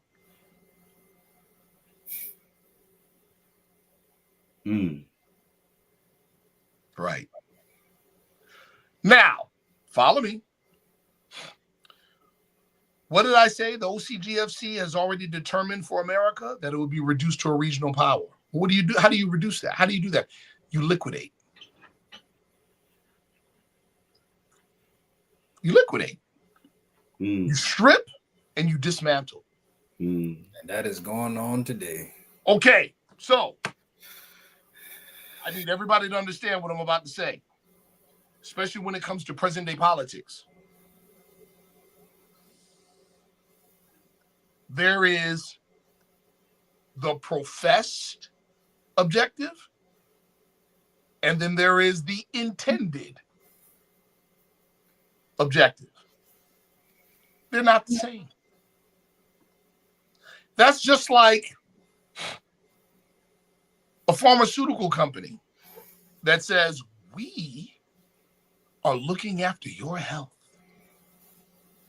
Why do they say that? And why do they feel the need to say that? Because they know darn well they're not looking out for your health. They're looking to sell a pill. Facts. Exactly. That's why. Exactly. How are you able to distinguish the evident or the intended objective from the professed objective? Look at hands. Mm-hmm.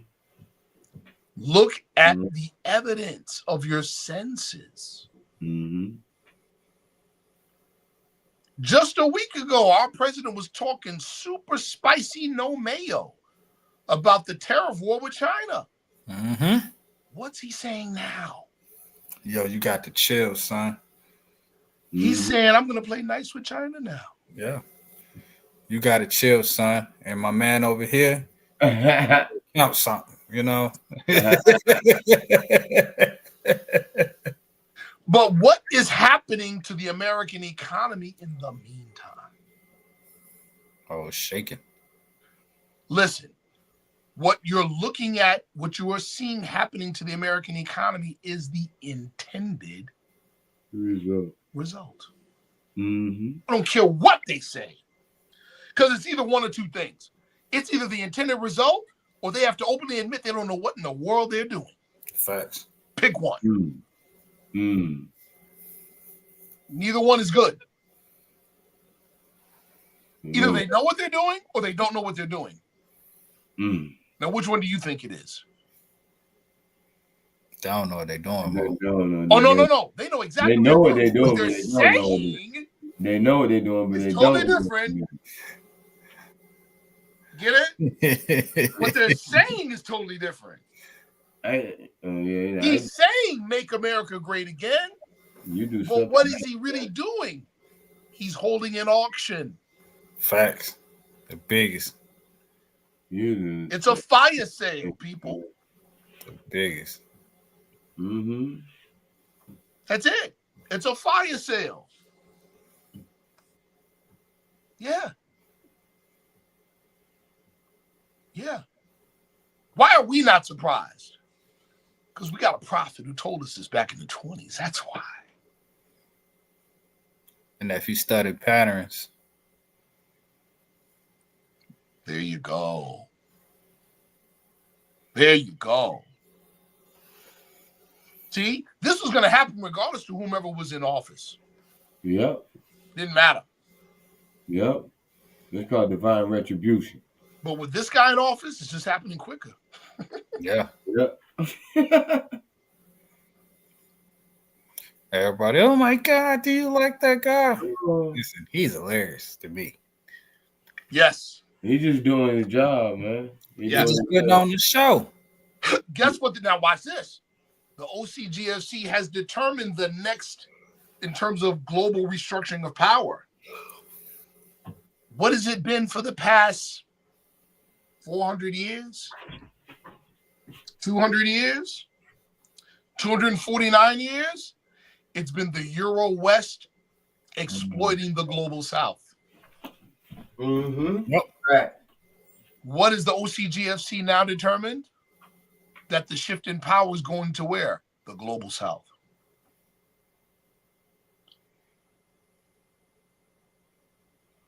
The oppressed. Mm-hmm. Does that mean that the OCGFC is moral? Absolutely not. No. They're a-national. They're also amoral too. Oh, yeah. Yeah, make no mistake. See? But also, make no mistake, these decisions have already been made. Now we're literally watching it play out. But Prophet Noble Drew Ali told us this back in the 20s. They made the play in the huddle. Now we're seeing them running. You see it run. Mm-hmm. You see it run. And that it is doing. Unchecked greed allowed for the American economy to switch from an industrial one to a consumer one. It is this that allowed the West to fall to the OCGFC. Matter of fact, it's what helped create the power of the OCGFC. Mm-hmm. And that's a fact. Not everybody wondering why my peers don't want to work. Right. It ain't that we don't want to. It's that the things that made us what we are, y'all stripped us of that. Right. Went from a blue collar to a white collar. Come on now. And now we're seeing the white collar collapse. Facts. At the highest degree. Right. Well, your generation don't want to work. Next slide, people. Use our hands, people. Next slide. Oh. Slide. What did our prophet say? Now think about everything we've set up until this point. Now look at this statement. The time has come when every nation must worship under its own vine and fig tree. What is he saying? One day in the game of musical chairs, the music's going to stop, and you better find the chair that has your name on it. Because if you don't, that means you ain't have got no chair. You don't have a seat at the table. You get it? Subjugate yourself to all mystery. We are looking at this play out right now. But now, these in certain respects, a lot of this looks bleak and dire for our people. But look, people, it also creates some real interesting possibilities. You guys familiar with BRICS? BRICS Alliance? Oh, yeah. The OCGFC has determined that the global restructuring is happening through BRICS. Now, remember our prophet said, I'm going to stop the Europeans from thinking and get you to thinking for your own good? Here's an example. Let's talk about core American values, citizenship. Citizenship is based on allegiance. That's why citizenship and nationality are free all over the world. Why? Because nobody can put a price on your life's blood. Nope. You're swearing your allegiance. What does our current president do? Create a $5 million gold citizenship card. You want to talk about allegiance? You want to talk about everything's for sale? You want to talk about a violation of the sacred principles of Americanism? But now watch this. If we're thinking like a nation and not like colonized people, just imagine. I'm not saying this is a call to action. I'm not saying that. But just imagine if we were thinking right. Oh, 5 million? Well, how about, President, you allow me to leverage my 5 million and I get up out of Dodge? Yeah. Ain't that something? Now we're thinking right. Yeah. You just put a price on it? Cool. Give me my 5 million and let me cash out. I'm out of here. Facts. Let me go. See that? We We have to think right. We have to start thinking like a nation. See? Listen. You realize, and I've mentioned this before in presentations, we in 2016 broke the $1 trillion mark in spending annually, our people in America. Oh, yeah. That's on par with India. You understand? What? India. So you could almost say we have a GDP. We have to start thinking like this. I'm not saying go against being Americans. No, we're American citizens. But remember, this is what, people? The magnum opus, the great work. This is the great American social experiment. Our contribution to American society is what? Our old world ties. Did you know this about India? Listen to what I'm about to tell you. Do you know the nation of India? You've got Indian Americans. They're American citizens. You know what India recognizes them as? India counts them in their population and calls them non-resident Indians. You understand how deep that is? See, we don't understand. Prophet Nouveau Drali said your nationality card is going to change on you right in your pocket. That's a fact. See, now we're bringing this thing right up to the very moment we're in right now. See? Yes, sir. All right. Question 34 on our questionnaire. What title do we give our ruler in Morocco? Answer? Sultan. Sultan. What does that imply? We still have an active old world connection, don't we?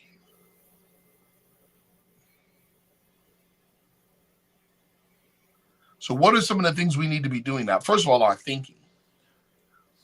Our GDP, just on consumerism, $1.8 to $2 trillion annually. It's crazy.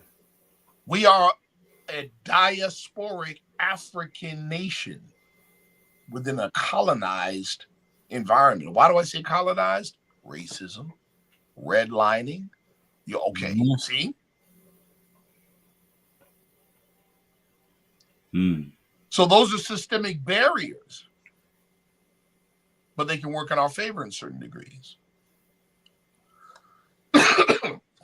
Right? Yes, sir. Our consumer spending affects many different markets. Entertainment, sports, fashion, hair and beauty.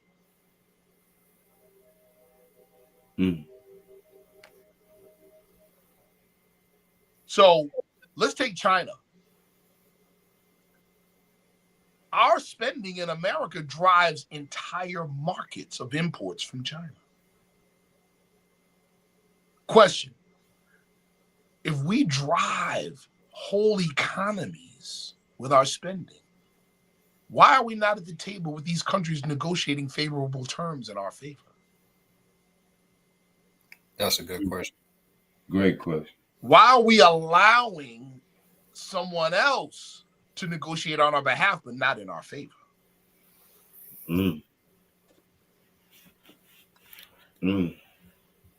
Ones believe there's a middleman between them and God. There you go.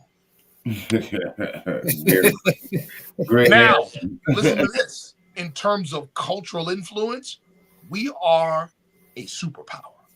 Oh, factual. But we don't leverage any of this to our collective benefit. Thinking about the crumbs and not the loaf. See that? None of it. So what are some of the things that we should be doing? Developing global trade relations with friendly nation states. For sure. That's a lot of friendly states out there. Watch this one. Listen, this is the big one for me. Seriously construct or work towards constructing non-nation member status with BRICS. You know,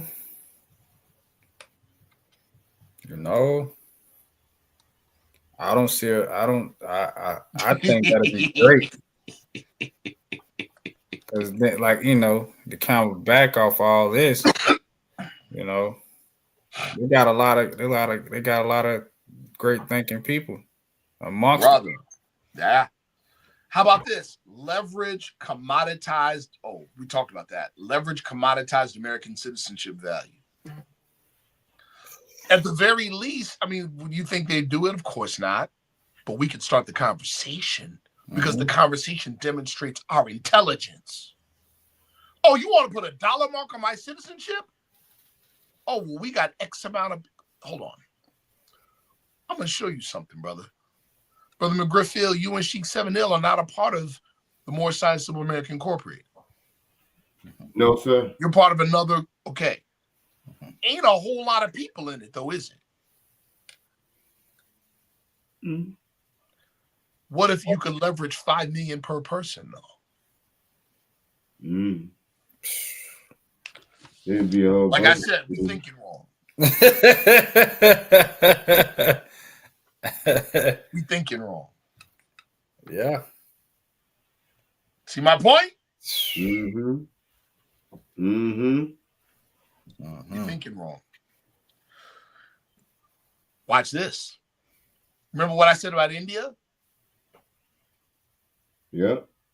About how the country of India, the nation of India, sees all of its diasporic, those who have Indian descent but are in other countries, they still count them as non-resident Indians?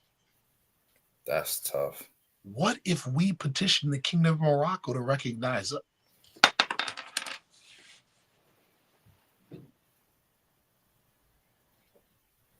Now you're on to something. Now you're cooking with grease. See? Now you're cooking with grease. What if we established a Moorish-American trade delegation and economic council whose sole objective is to go and interface with the counterparts in other nations and leverage our 1.8 to 2 trillion in spending on behalf of our people in America?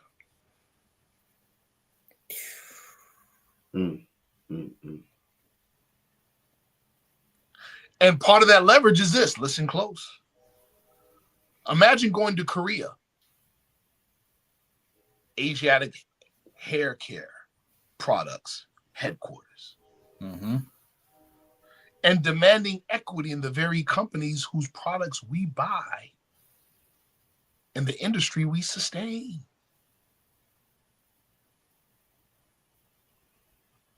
We get equity or you don't sell nothing. No, facts though. See, just having the conversation, people, demonstrates our intelligence. We're thinking wrong.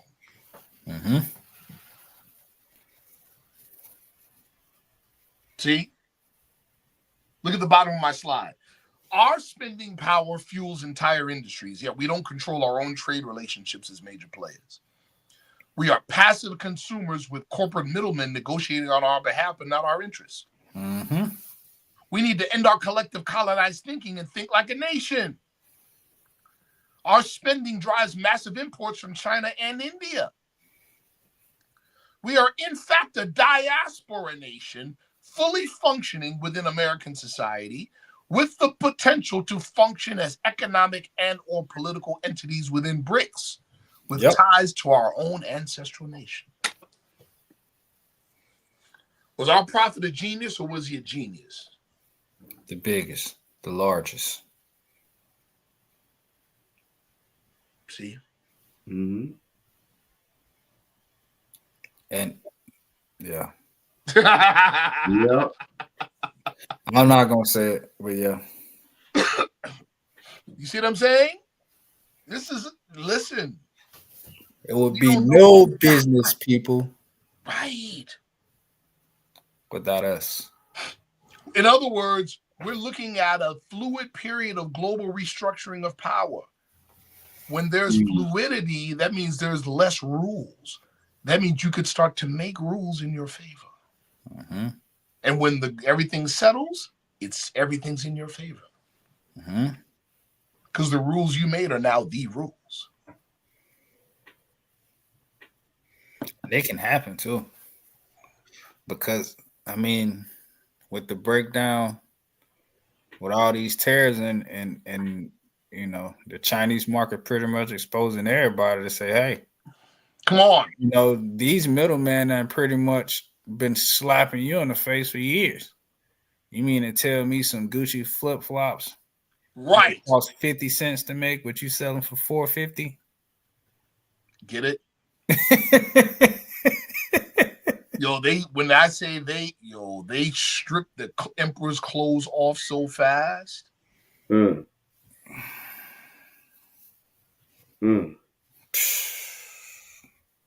Sheesh.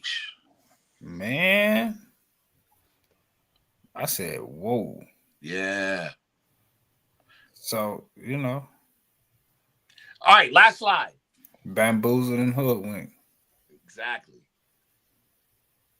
Last slide, people. We are done. Hey, man, this has been a great show. I hope everybody. No, there's one more slide after this. No, yeah, for sure. But I'm just saying, I'm just speaking. Oh, thank you. I'm just speaking in general. Yes, sir. Yeah, this has been a great show, man. I hope everybody in our group chat, you know, put a thumbs up in the group chat if y'all enjoying the show. Yeah, if y'all enjoying this, definitely do that. Absolutely, yeah, man. And understand what we can do as I mean, this right here is a blueprint. This whole slide right here is just a blueprint of what we all can do. Right, brother. You know, put the pride and emotions aside. There you go. And you know, exactly. Sit down and do it, because sit down and do it. That's a fact. Right to right, America's having a fire sale. That's actual fact. That's what you're looking at. Make no mistake. That's literally what you're looking at. You're looking at a systematic dismantling of the infrastructure. When they start talking a lot about privatization, what does that mean? Selling off to buyers. That's what it means. That's what it means. Who's your highest bidder? Yeah. That's it. It's like highest bidder. Yes, sir. All right, next slide. Next slide, brother man. Boom. Conclusion. How old is America? 249 years old. How old is our flag? 10,000 years old. Over. Get it? Over 10,000. In other words, people, this is a blink in time. Don't get overwhelmed. See? Don't get overwhelmed. Don't get overwhelmed. A couple weeks ago, U.S. officials were talking spicy to China. China's officials said, listen, we got 5,000 years of history. We'll survive. Been surviving. Been surviving. With we good. Without you. Trust me. We got 5,000 years of history. We good. With or without you. Trust me. Before you came here, we was doing business just fine. There you go. Now, I want to say this too real quick. Moorish-Americans are dyed-in-the-wool, true blue American citizens. This whole presentation is a testament to that fact. Do not think for a second that because we're pointing the finger of criticism at how things have gone in our beloved nation that we are against our nation. We're against the evil thought that infiltrated the idea. Again, how old is our flag? Over 10,000 years old. America's only 249 years old. This is the great work. 249 years as opposed to 10,000 as opposed to 5,000. This is what I'm proposing, people. This is me personally. I'm proposing that the cake that is the American is still in the oven. It's not done yet. We ain't seen him yet. Facts. That's a heavy measure. Right. And look who it is in 2025 that's able to speak candidly on what real Americanism is when 95% of the American population doesn't know. Yeah. How about that? Yeah. Membership in the Moorish Science Symbol of America is on-the-job training in true Americanism. Membership in the Moorish Science Symbol of America is on-the-job training in interaction with government.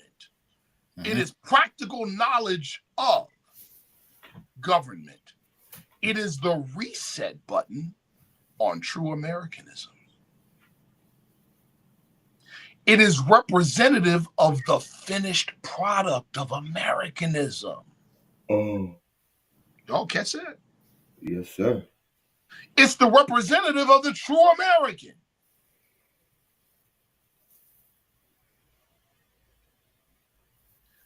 In the present day, in the present condition, it's America's only real access to the rising global South. What did the prophet say? One day the United States is not going to be able to do any business unless it's through who?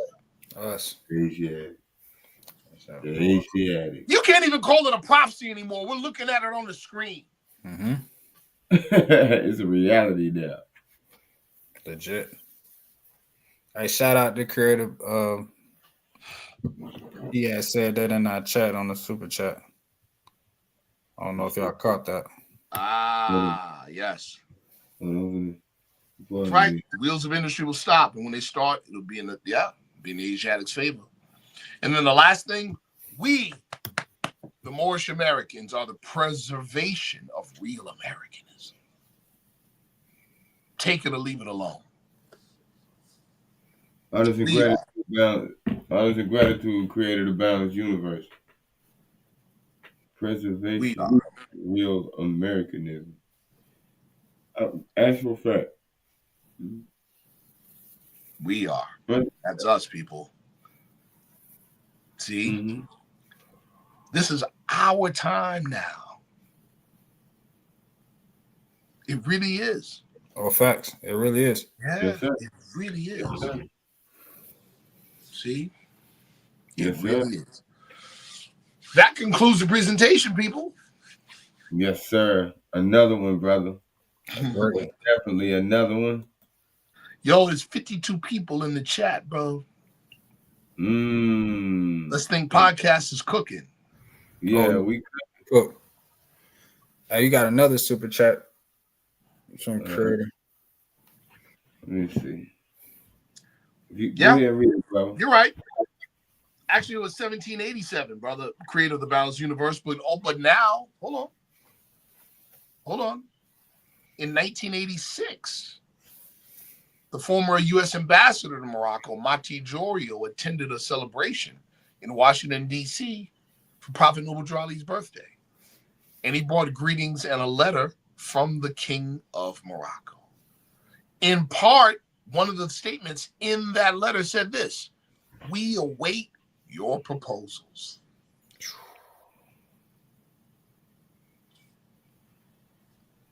Yep. That's what it said.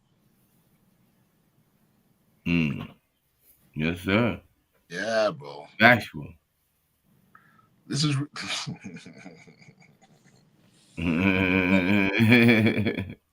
every nation. The prophet said the time has come when every nation must worship under its own vine and fig tree.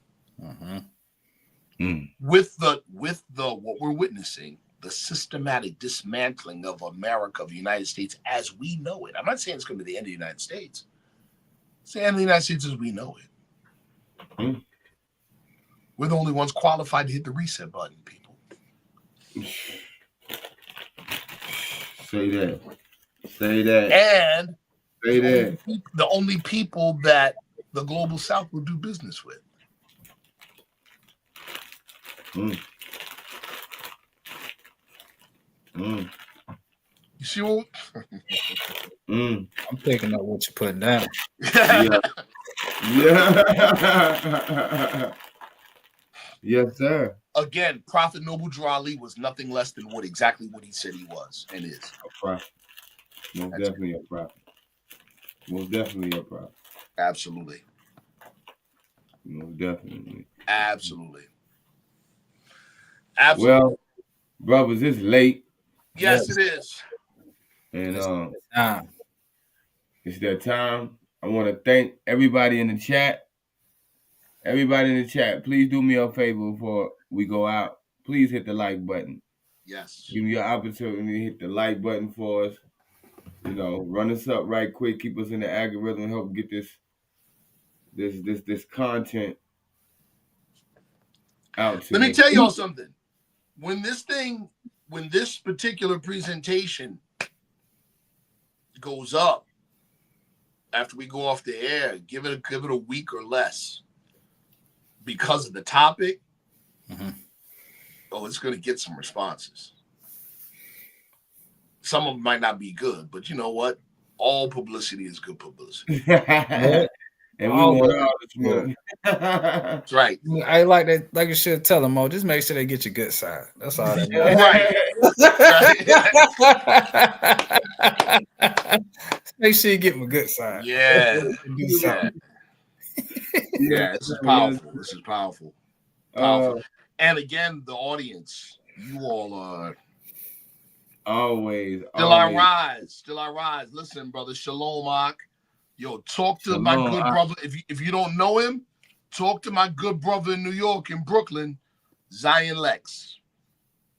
Zion Lex is a Hebrew Israelite scholar par excellence. Honors and gratitude created a boundless universe. It's early because it's a new beginning. That's right. Yes. But still I rise, brother or sister, whoever you are. Zion Lex is a Hebrew Israelite scholar, and he will tell you right off top he's a Moor. It's because he understands context. He understands context. See? Yep. Yes, he does. All right, listen, you all, I'm in trouble. It's after 12. I got to get up out of here. I think we all in trouble. Hey, Islam. Islam. Love y'all brothers, man. Love. All right, peace.